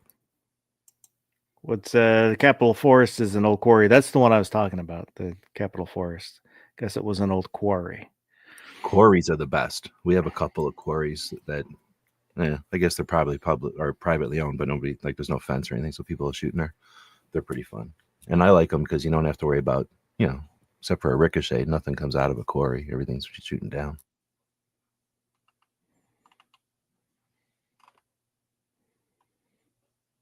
Is it a massive quarry where like you can drive all down to a big lake or something, or is it just like a dump? I don't know. I've never been out to it. No. There's one that's like I don't know, chipped. What do they call it? Anyway, for like roads, like the white rocks that are in roads, like they dig that out of there, and that's like a giant hole that you have to like drive down a big curvy thing around the outside, and then you get to the bottom. There's a lake, and that's awesome because now you're shooting at rocks in a giant hole. Like, unless you shoot straight up, there's no bullets coming out of there, so you can do whatever you want down there. Plus, nobody can hear nothing because all the sound goes straight up. The only people that are going to hear you is like airplanes. It's like, I'm assuming nobody knows you're even there shooting. I saw a post on Instagram that was a pizza shop in Alaska started printing targets on their pizza boxes so you could use it after you finished your pizza. You could use it as a target. Yep, I've seen that. I didn't know if it was in Alaska, but I've seen that before. Just like a bullseye target, right? Yeah. Yeah, I've seen that. Wood said it's 100 yards by 200 yards, the quarry. Oh, that's pretty good size still. But yeah, you're not like driving down into that kind of thing. That's about the size of the high-powered rifle range at the outdoor range. Is probably about 200 yards by 100 yards wide. That was probably somebody shot a 1911 45 ACP once into the ground, and it made a 100-yard by 200-yard hole, and they started using that as a shooting area for other bright calibers. I will say the more I shoot my 1911s, the more I like them. I mean, I liked it. I did not, before I had shot one, I did not quite understand why everybody liked them so much. I liked, I've always liked the look of them and then the history of them. But when I rented a couple at the range, as soon as I shot it, it's like, okay, I get it. I understand. And then as soon as I bought it, each time I take them out, I love them a little bit more. Is it because of the metal frame and the like density and like the mass of the gun, or is it the metal frame and how it, like, its recoil impulse when it operates is not flexing, or what I mean? Like, there's a different, I don't know what it's really called. I guess it's still called recoil impulse on a pistol, but like, the interaction between the human and the gun, like, it's hard to describe that, but it's different between a polymer gun and a steel gun of any kind, but a 1911. I think a lot of it, is the grip angle, the feel of the gun in my hand. It feels great. Mine are aluminum framed, so they're a little bit lighter, so there's a little more recoil than the all steel ones. I'm saying, like, some of that mass can pull some of that recoil, and it's just different shooting a 9 even a 45 and a 45, right? And I do really like my G20, my Glock 20 and 10, but the more I shoot the 1911s, the more I like it. And grip angle is a thing. Or I mean, bore axis is a thing. And do you have Smith and Wesson semis? I know a bunch of people. I've got a Yes. 4006, so one of the third gen. I mean, And them and then- some of the SIGs have like a massive bore axis compared to a 1911. I think that's a big issue when you're shooting. Not that it's detrimental, but I mean, you notice the difference when the What thing is way up there, right by your hand. on a Derringer, you really notice when it switches from the top barrel to the bottom barrel. Right? When the bore axis lowers, you do notice that.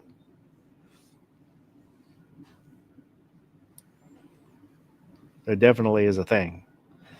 So that's what I'm saying. And then, the density or whatever, I don't know what the characteristic is, but, like having that metal thing in your hand versus, plastic that was thing the first time that I shot it. I think the two that I rented, one was a SIG and the other might have been a Springfield. But, you notice that the trigger, that single action trigger, is very nice. But then that weight that soaks up that recoil, with the 45. Single action trigger's a big difference too. I didn't think about that, but everybody looks at semi-autos and goes, oh, they probably all shoot the same. But yeah, double action, mushy, giant ass double action trigger versus that little tiny crisp single action trigger. That can be a big difference. And that straight back pull rather than being a hinged trigger. Yeah, I mean, what you're doing with a 1911 is pushing a thing around the magazine, right? Like you're doing something totally different than that like little levery thing that pretty much all the other semi-autos do. Just trying to flip a sear or whatever you're trying to do. But I think there's also something to the width of it. 1911s are, well, you don't have a double stack. You have a normal one. No. So like the width of them. I mean, there's a lot of guns out there. I don't know what you're shooting, but there's probably some thinner modern guns now than I was shooting back in the day. But most of your double stacks then have rubber grips or something, or some kind of grips on them, so they get pretty wide. They're not really deep. They're always 9mm, but the 1911 always seemed like a much more narrow gun. Yeah.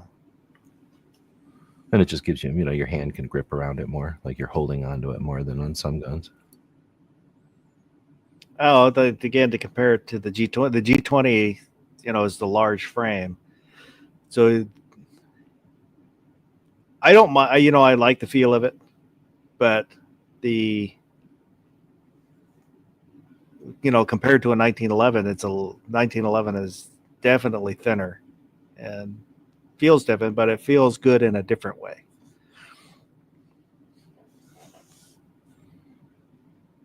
I don't know how to explain it. Everybody just has to go out and buy a G20 and a 1911 so you can compare them for yourself.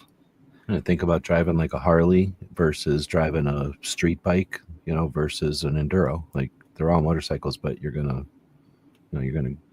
interface with the thing differently, and you're gonna ride it differently. So it's like that with guns, right? Like some of them you're holding differently. It's not different. I mean, it's different. It's not better or worse. It's just some of them you're holding differently, and it's a different experience shooting the thing. Yeah, and like for Glocks, people complain about frame flex and stuff like that. I don't notice it. Grip angle has never consciously been a thing for me. There may be unconscious where the alignments and that I will shoot different. I don't notice a difference personally. It might just be that I'm not the greatest marksman, so it just doesn't make a difference for me. I believe grip angle was invented by 9mm shooters as an excuse of why they can't shoot good.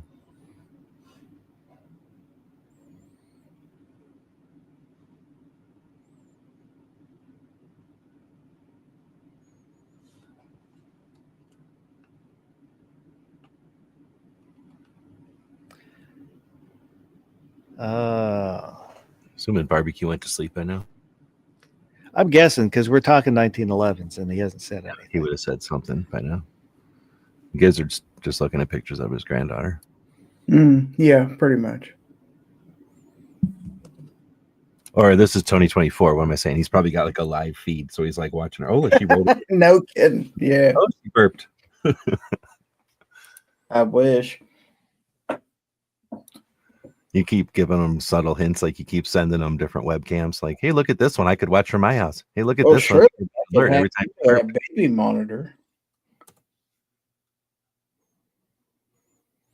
You could get her like a 938. You know, it's a baby sized 1911.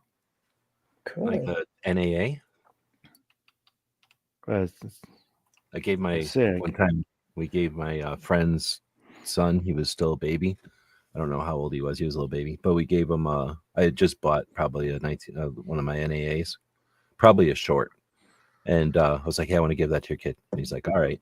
It was empty or whatever, but he was a little baby. Like, you know, when you give a little baby something, like, oh, they just grab it because they have nothing else to do. They don't know what to do, and he was that little, and whenever he grabbed it, it blew me away that he like grabbed it and his hands went straight to the grip, to the hammer, and to the trigger. And I'm like, you know what I mean? Like if you would have gave him a candy cane, he would have gripped it the same way as if you gave him a toy or something, you know what I mean? But when I gave him the gun, it like his hand just, and it's an NAA, so it's the right size for him. But you know, his hands went straight to the places, or his fingers went right straight to the places. I thought that was pretty cool. But it's also an indication of like, you don't have to be trained to understand, you know, that those things are designed to fit our hands. Like you do not have to be trained to shoot that thing. Like your hand will wrap around it, or a person's hand will wrap around it, and you know, by reflex pull, right, grip. So be careful with leaving them around, obviously. But anyway, I think they're the right size for a baby. Richard Bob said the recoil from a 1911 is more of a roll than a snappy feel of a Glock. Well, it depends which Glock you're shooting, though. I think that's a caliber thing. Because I think you shoot a 1911 Glock and it shoots different than a 40 Glock, for example. Or what did I say, 1911 Glock or 45 Glock? Never shot a 45 Glock. Oh, really? They didn't have one. Shot a that's 40, not a 45. You can imagine, you know, 45s are more of a push, and 40s more of a Yeah. snappy roll. But nobody's brought a 45 Glock to Thunder on the Prairie then. Not that I recall. For some reason, I just assumed there'd have been all the different flavors right now. I mean, you've been going there for a few years. I mean, it's possible there's one guy who brings a whole suitcase full of guns. He might have one in there. I never bothered to ask him. And then the, like for us at least, we'll swap the 45 and the 10 barrels out. So, you know, same gun shoots both, type of thing. Problem is, at Thunder on the Prairie, the supplied ammo is generally always 9mm. So if you're not going to shoot 9, you got to bring your own ammo. I'd have to bring my own ammo.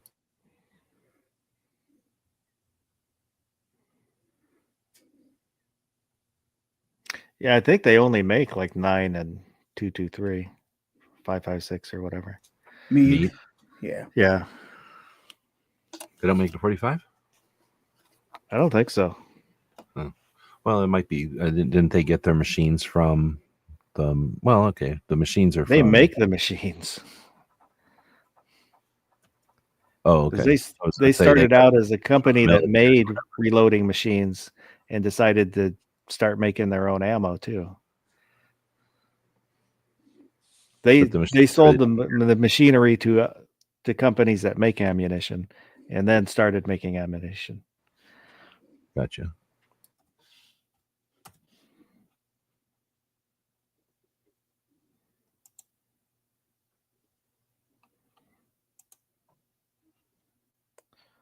So it looks like they've got 223, 308, 556, 65 Creedmoor, 65 PRC, 8.6 Blackout. 8.6 blackout. I guess there's calibers happen that I don't know about. Yeah, they're really weird looking. They're really long bullet in a short case.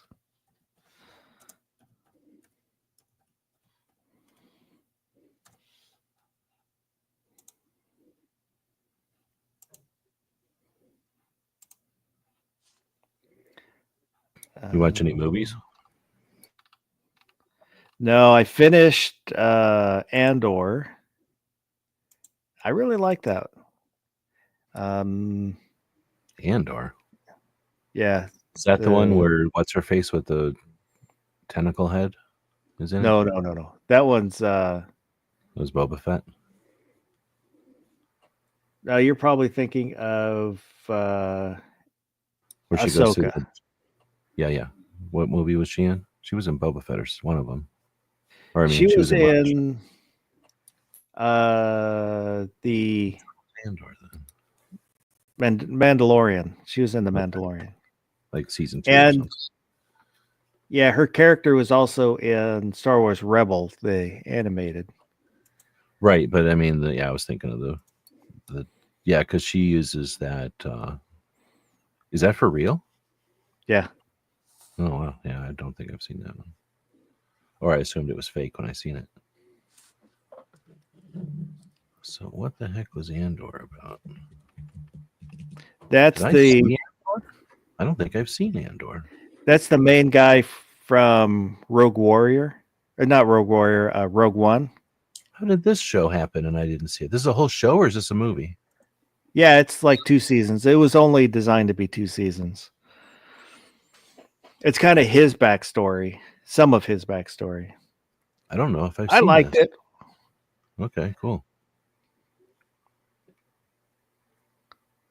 So I'm not sure if I want to go back and watch Star Wars Rebels again from start to finish, or Is there an order to watch these in that's like appropriate chronologically? you can on Disney Plus. You can actually see how they are timeline wise. Not like when they came out, but when they're supposed to be in the timeline. Yeah, how they fit in the Star Wars timeline. They've got them. One of the categories is organized by timeline. Yeah, that would be cool. Because I don't know where the cartoons all fit. I don't know if I've seen Andor.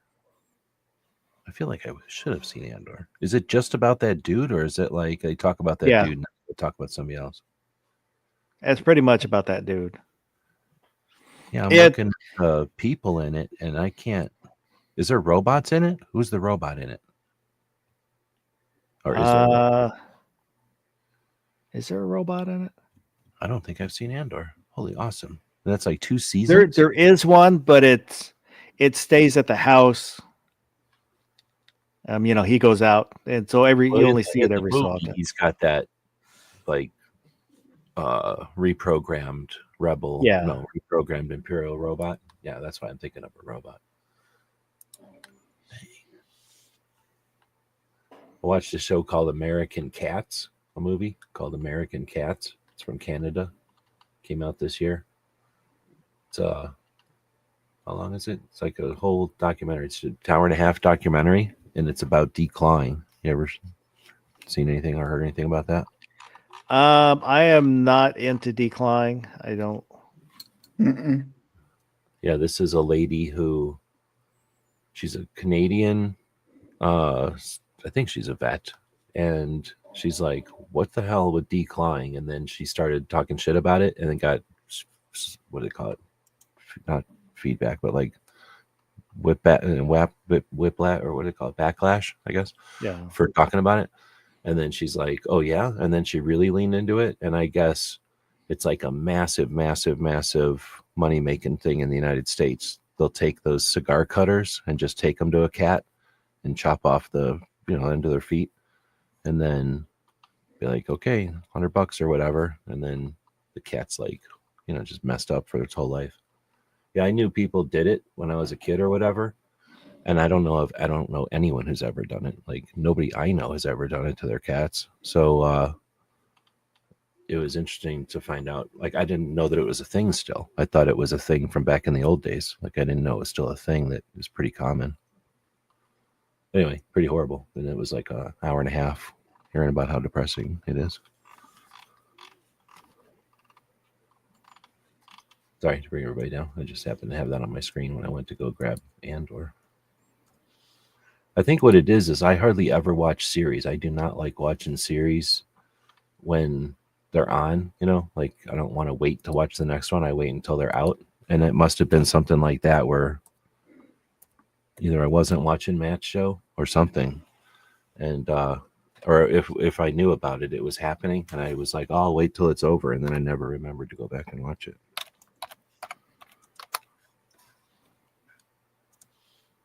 Boom, there it is.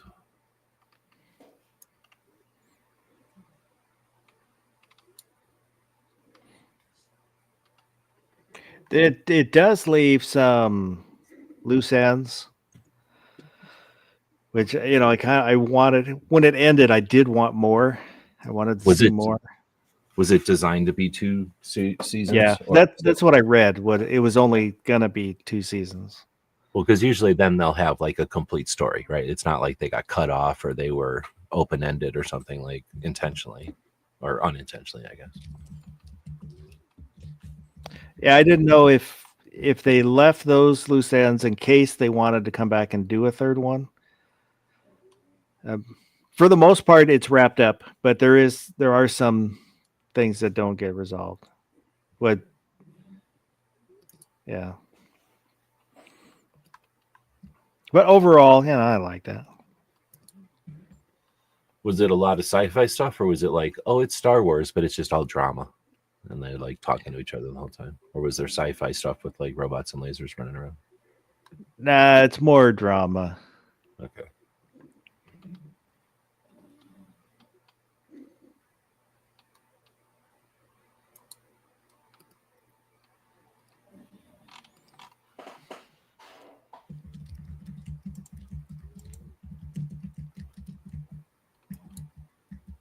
M. Gabriel's out there.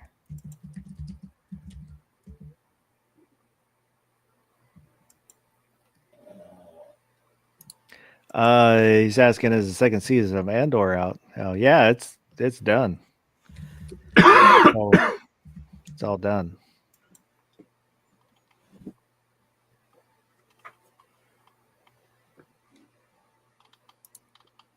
And there's supposed to be another season of the Mandalorian.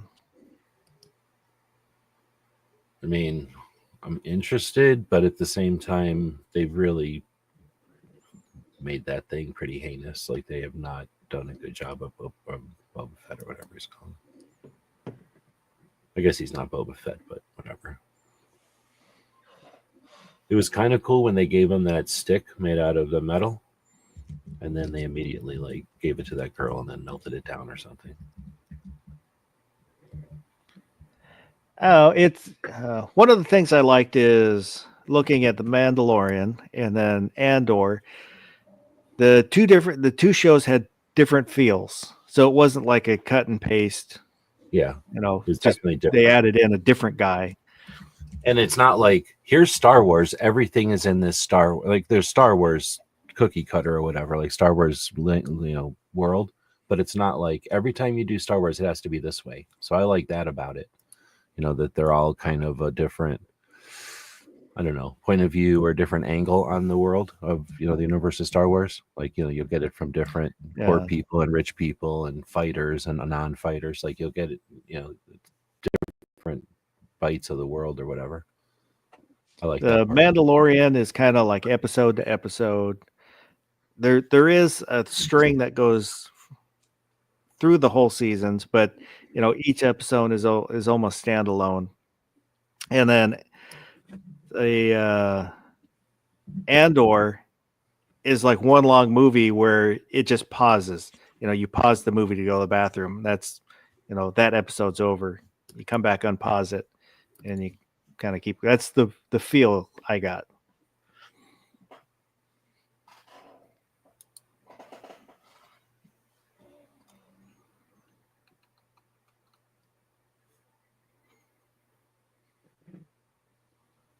I've been watching a bunch of movies, but I've been watching a bunch of like old movies over again. So I'm looking through my list of the new movie list to see if there's anything new I see. I feel like there was something new.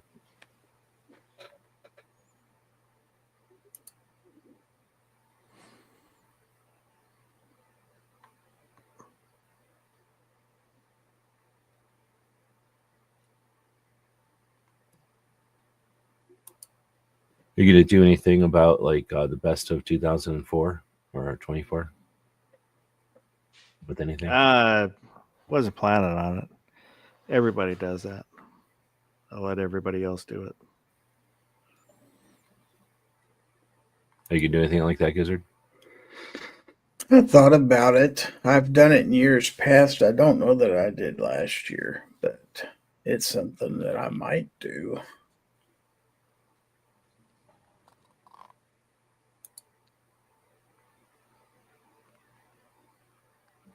Just about running out of time, though.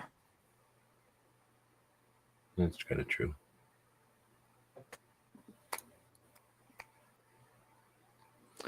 I don't really have anything on my watch list for Amazon.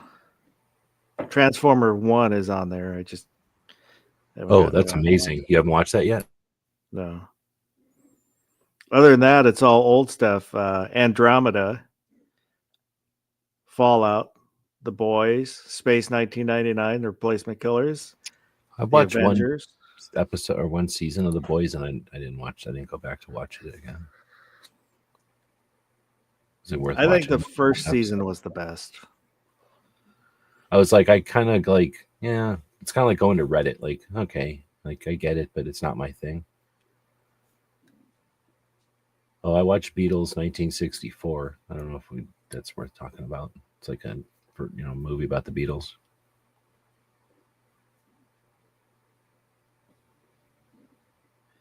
What about the Beatles?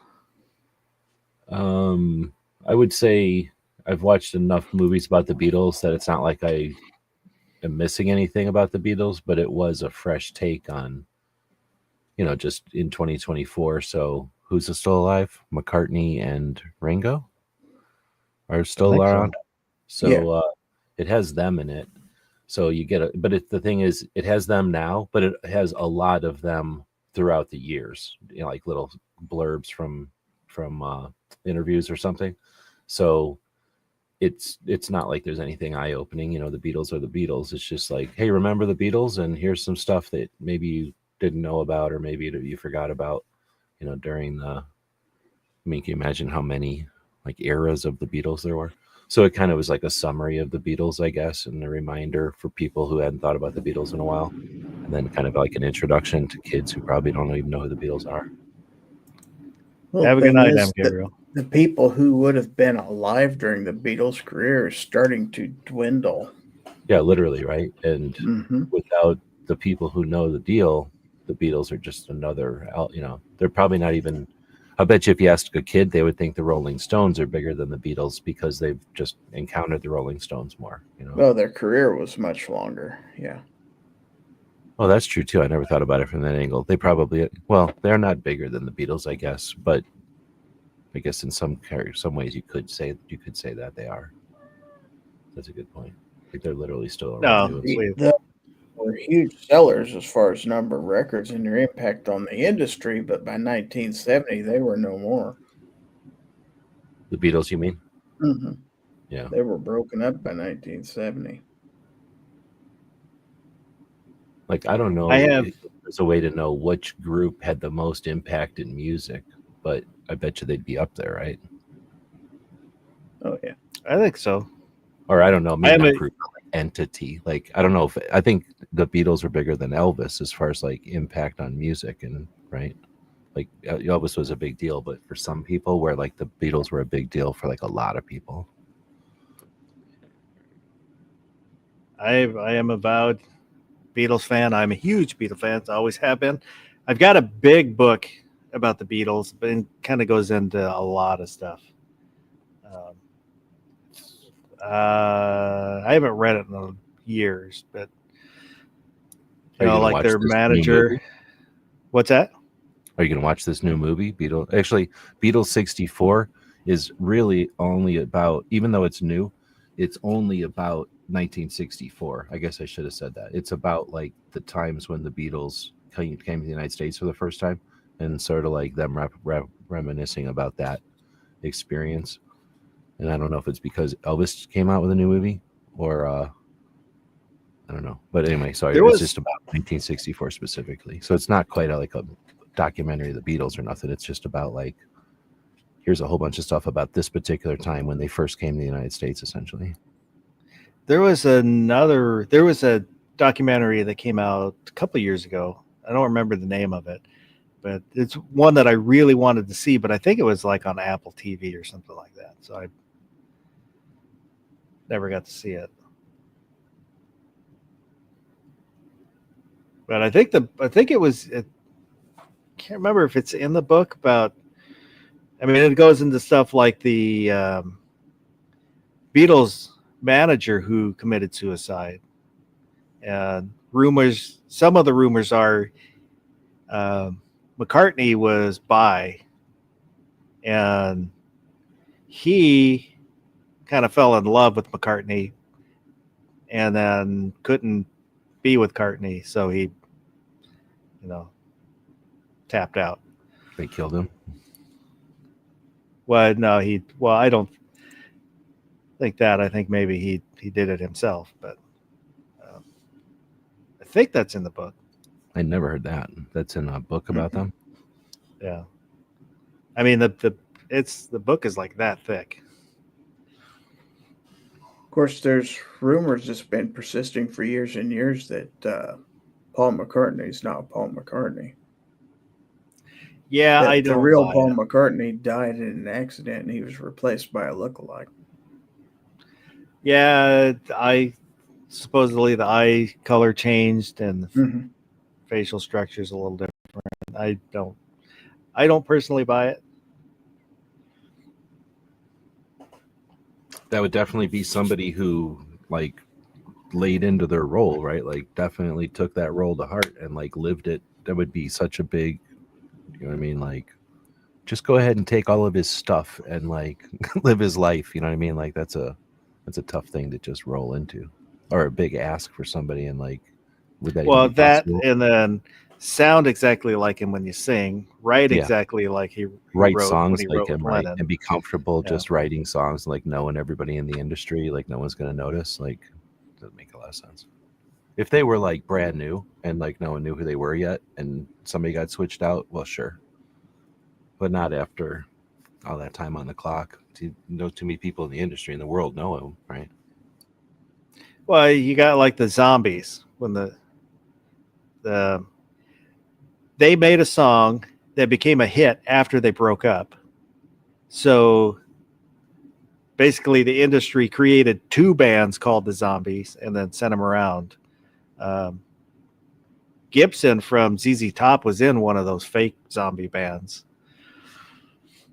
What did the Zombies do? I thought you were talking about the White Zombies. You're talking about something else. No.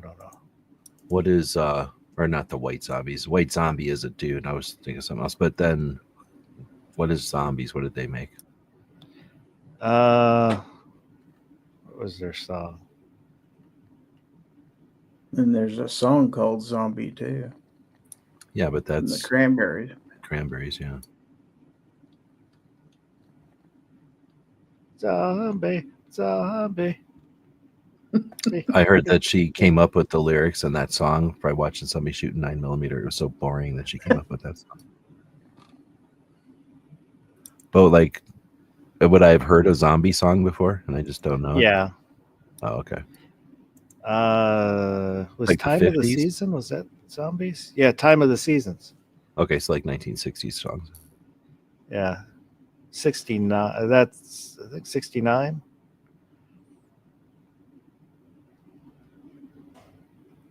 Yeah, that's what DJs said, Time of the Season.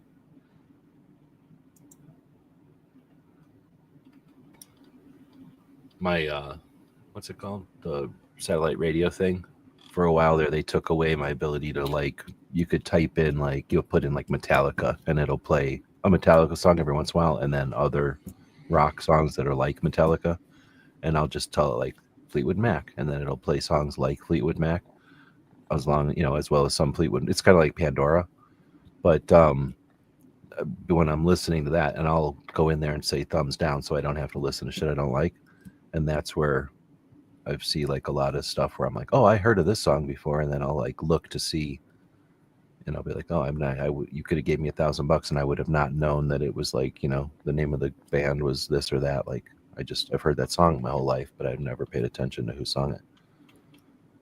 There I've is noticed a lot.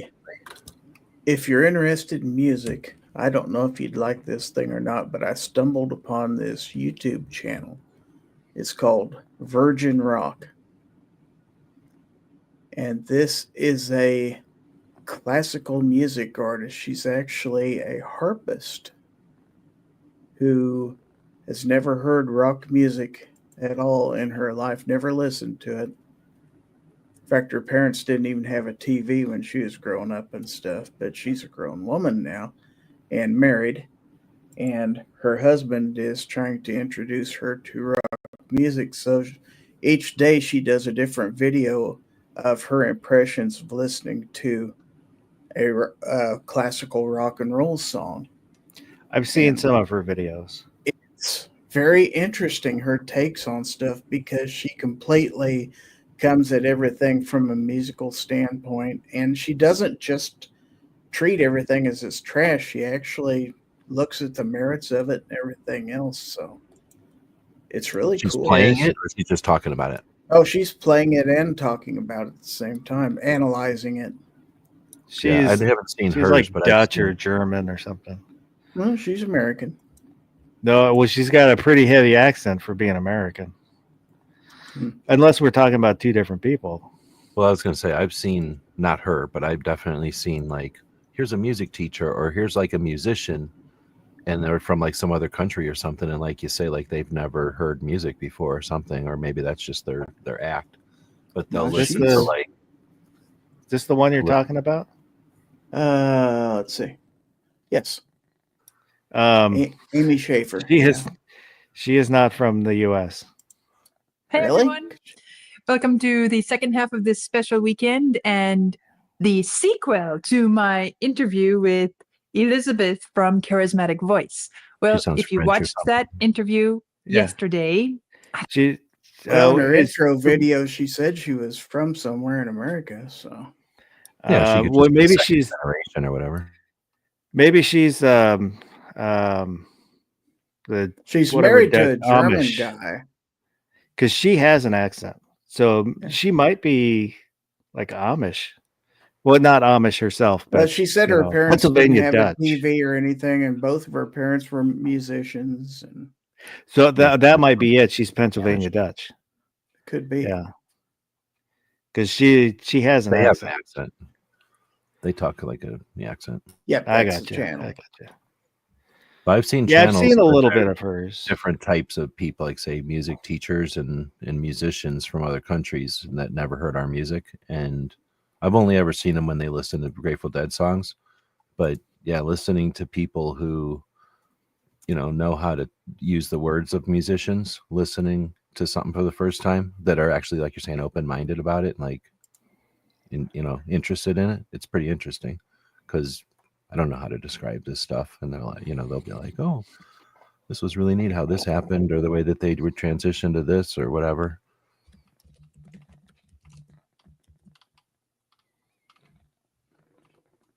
But I thought you were going to talk about a band or like a channel where they play heavy metal music, but like on a harp. Like I've seen those kind of things where they'll take music and play it in a different way, but then, go through And whole sometimes she libraries.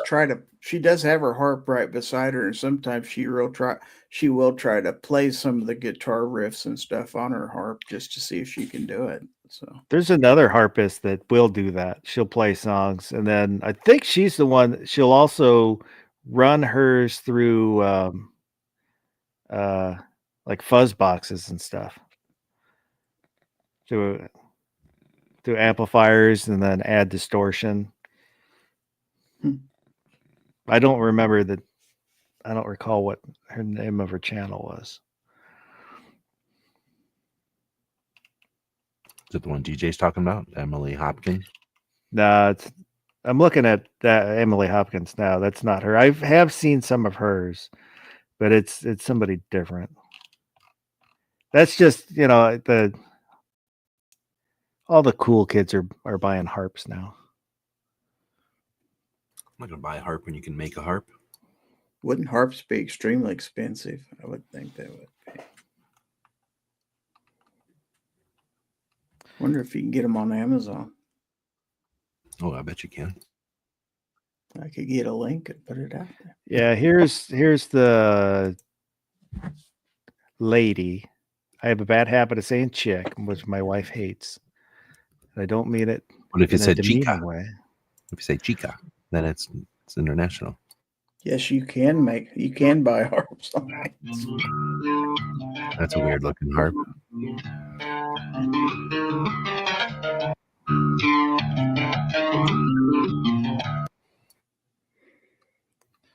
But so people will request songs, and then she'll play them.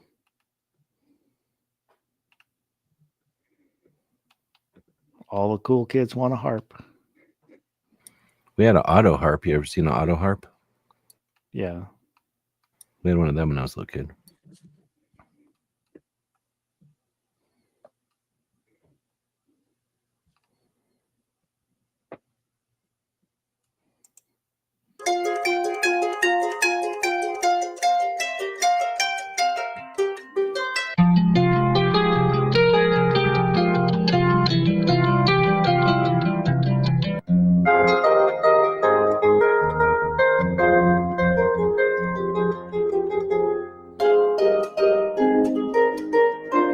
It's real easy. You just got to wiggle your hands in front of those strings. Name of that song is Copyright Strike. Yep. Yeah. Goodbye, So all the this money could- you were going to make on this show. This concludes the harp section of tonight's entertainment.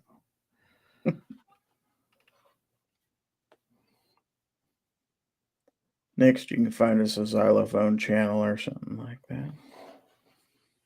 Get one of them channels where they have a bunch of glasses with different amounts of water in them, and they're just Ooh, rubbing them. yeah. Jug bands. We used to do that as a kid. And We had a ton of jugs. My grandma had so many jugs, and you could do that to any of the jugs. They all sounded different. It was pretty cool. She didn't have them for Oh, that yeah. reason, but you could do that. my mom had some lead crystal glasses, which sound better than regular glass.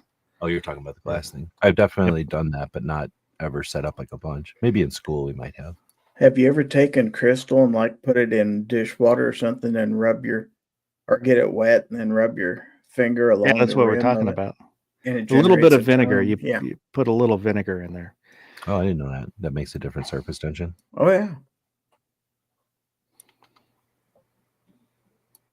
And Mr. Bob said if you're going to talk harpists, you got to mention Harpo Marx. That's Carl's younger brother, right? Do you think that is Harpo short for something, or what name would that be? I don't know if it's because he could play the harp. Harpo Marx, yes, he did play the harp.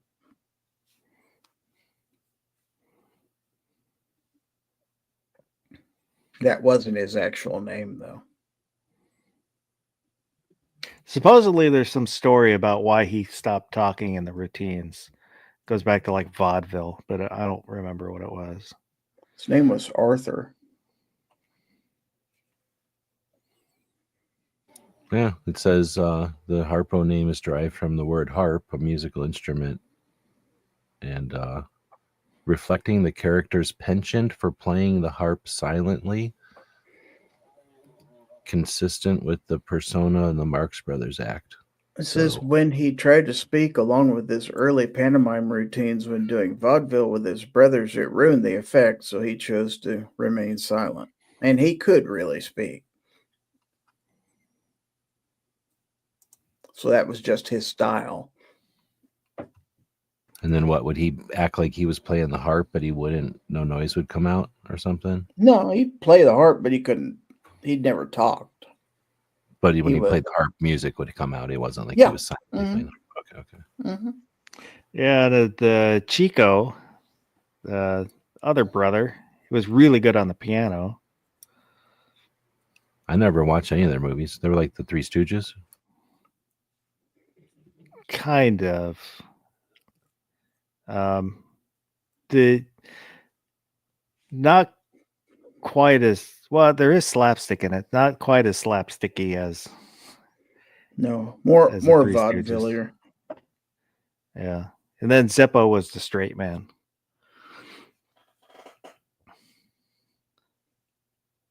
The fourth brother.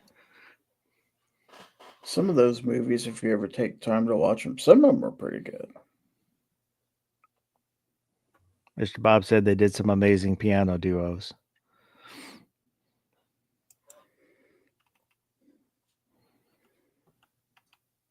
I'm not sure where Harper Lee fits into this, but Because of harp.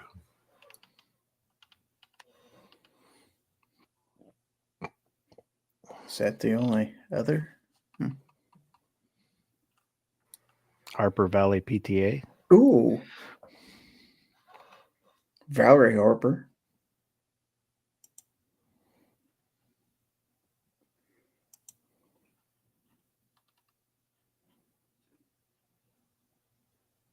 See if the internet comes up with stuff.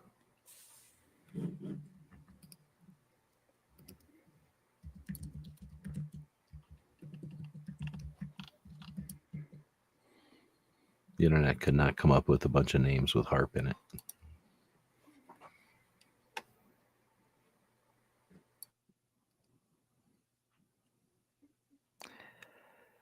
Well, I guess we'll shut her down.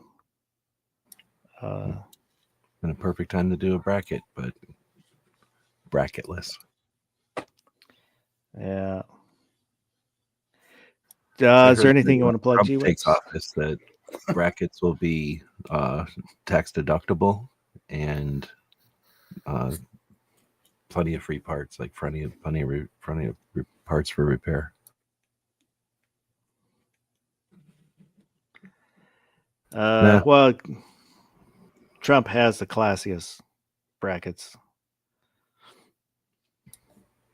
They're the big ones, the Yeah. best. So no, I don't have anything to plug. What is today? Saturday. So I would say listen to stuff tomorrow, but the only thing on tomorrow would be Toby in the morning, and then Gun Owners Radio in the afternoon. I don't think anything else happens on Sunday anymore. Does Rich still do a show? Sometimes. Sometimes. You guys are both usually on that show. Well, Yeah, every time I watched Gary's it, every time. Gary's more regular than me. I'm irregular. I'm sorry. Almost 90% There's of the time medication I for watch that, show, you know. and I don't watch that show all the time or nothing because I'm usually doing something, I forget about it. But whenever I do turn in, you guys are talking about sports or something, and I don't know nothing, and I have no, I can't. There's nothing I don't have anything to talk about with that. So I usually give it a minute, and if it's going to stay on sports, I'm like, all right, I'll go to watch a movie or something. Rich just likes to talk about the Steelers. That's all he has in his life is the Steelers, but That's nobody correct. cares. Well, Nobody we're going to put that to rest Christmas Day. They have to host the Chief. And we won't be There's talking a about the football game Steelers on anymore. Christmas. Yes. That's sacrilege. Yeah, so now Is that always Pittsburgh been will like that, or is that a new thing? Pittsburgh will understand what it is to feels like to get screwed by the refs when they play the Chiefs. Anything you want to plug, Gary? I have Let no everybody idea. know what's coming up. Other than the fact that the Chiefs won today. But let's see. I should be back to my members only chats this coming Wednesday since we missed last week because of my absence. Why were you gone? What was going on that you had to miss your shows or whatever? Oh, my daughter had something going on where she was actually A big down. emitting a infant human out of her body. So I had to go down and bear witness to the birth of my grandchild. So that's what was going on. And that took her 3 days to finally get done with. So, Is it any different having a girl grandbaby than a boy grandbaby? well, it's my second grandchild, and they're both girls. So, Oh, I thought the first one was a grand boy or a Mm-mm. baby. Okay. nope, I have a 12-year-old granddaughter and a newborn granddaughter. So, but well, it's nice because the kids have been married for 16 years and always wanted a child and never could manage to have one until now. So, I'm glad that they're finally able to get their family Well, going. part of the fun is in the trying. Oh, I'm sure.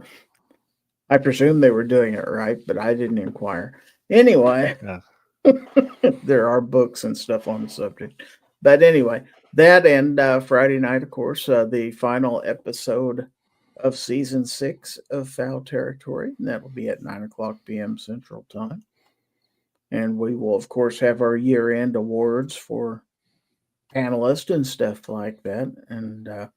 And the normal hijinks and cool stuff that goes on in Foul Territory. So, yeah. And, well, my members only chat will actually be on Christmas Day, the evening of Christmas Day. So, at 8:00 p.m. Central Time on Christmas Day. I got some new knives in this weekend and a new flashlight from You got Phoenix. Civivis? No, they're not Civivis. Oh, okay. They're from a company called Berry Sale. Because I seen the Civivis putting out that thing about December, and I'm like, "Where's our email? I didn't get no email." Did you get an email? For December. Do you see? Because they already have like a thing running around on the on X with like all their December knives. Yeah. I had my reviews out for the last week. Yeah. Oh, sorry, no, not the ones that we have now. I'm talking like I guess January. Sorry, like Oh, they're I have not showing- seen anything about that. No. Okay. Hmm. Anyway, sorry, you had a little Civivi. But, side thing. Yeah, a few new knives, a few new flashlights. So, yeah, got some work to do. So that's what I got going on. And of course, thanks for having me. Barbecue, last call. You going once, Wake up, John. going twice. I think he made a note in the private chat that he wants to plug veganism. Put out a shout out for A safe alternative to barbecue. Yes. plant-based version of barbecue. He's turning You away can from his barbecue meat life. vegetables. A nice smoked piece of celery. So I would just like to thank everybody that was in the live chat participating. I do appreciate you. And if you were watching, didn't say anything, don't be afraid to say hi. Let me know that you're out there. And if you watch this in replay, leave a comment. Anything we talked about, agree with, disagree with. Was there a toy that you never got for Christmas that you always wanted? I always read the comments and they are always appreciated.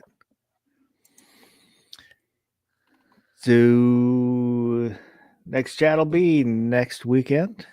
And other than that, I hope everybody has a good rest of the night and go do something good.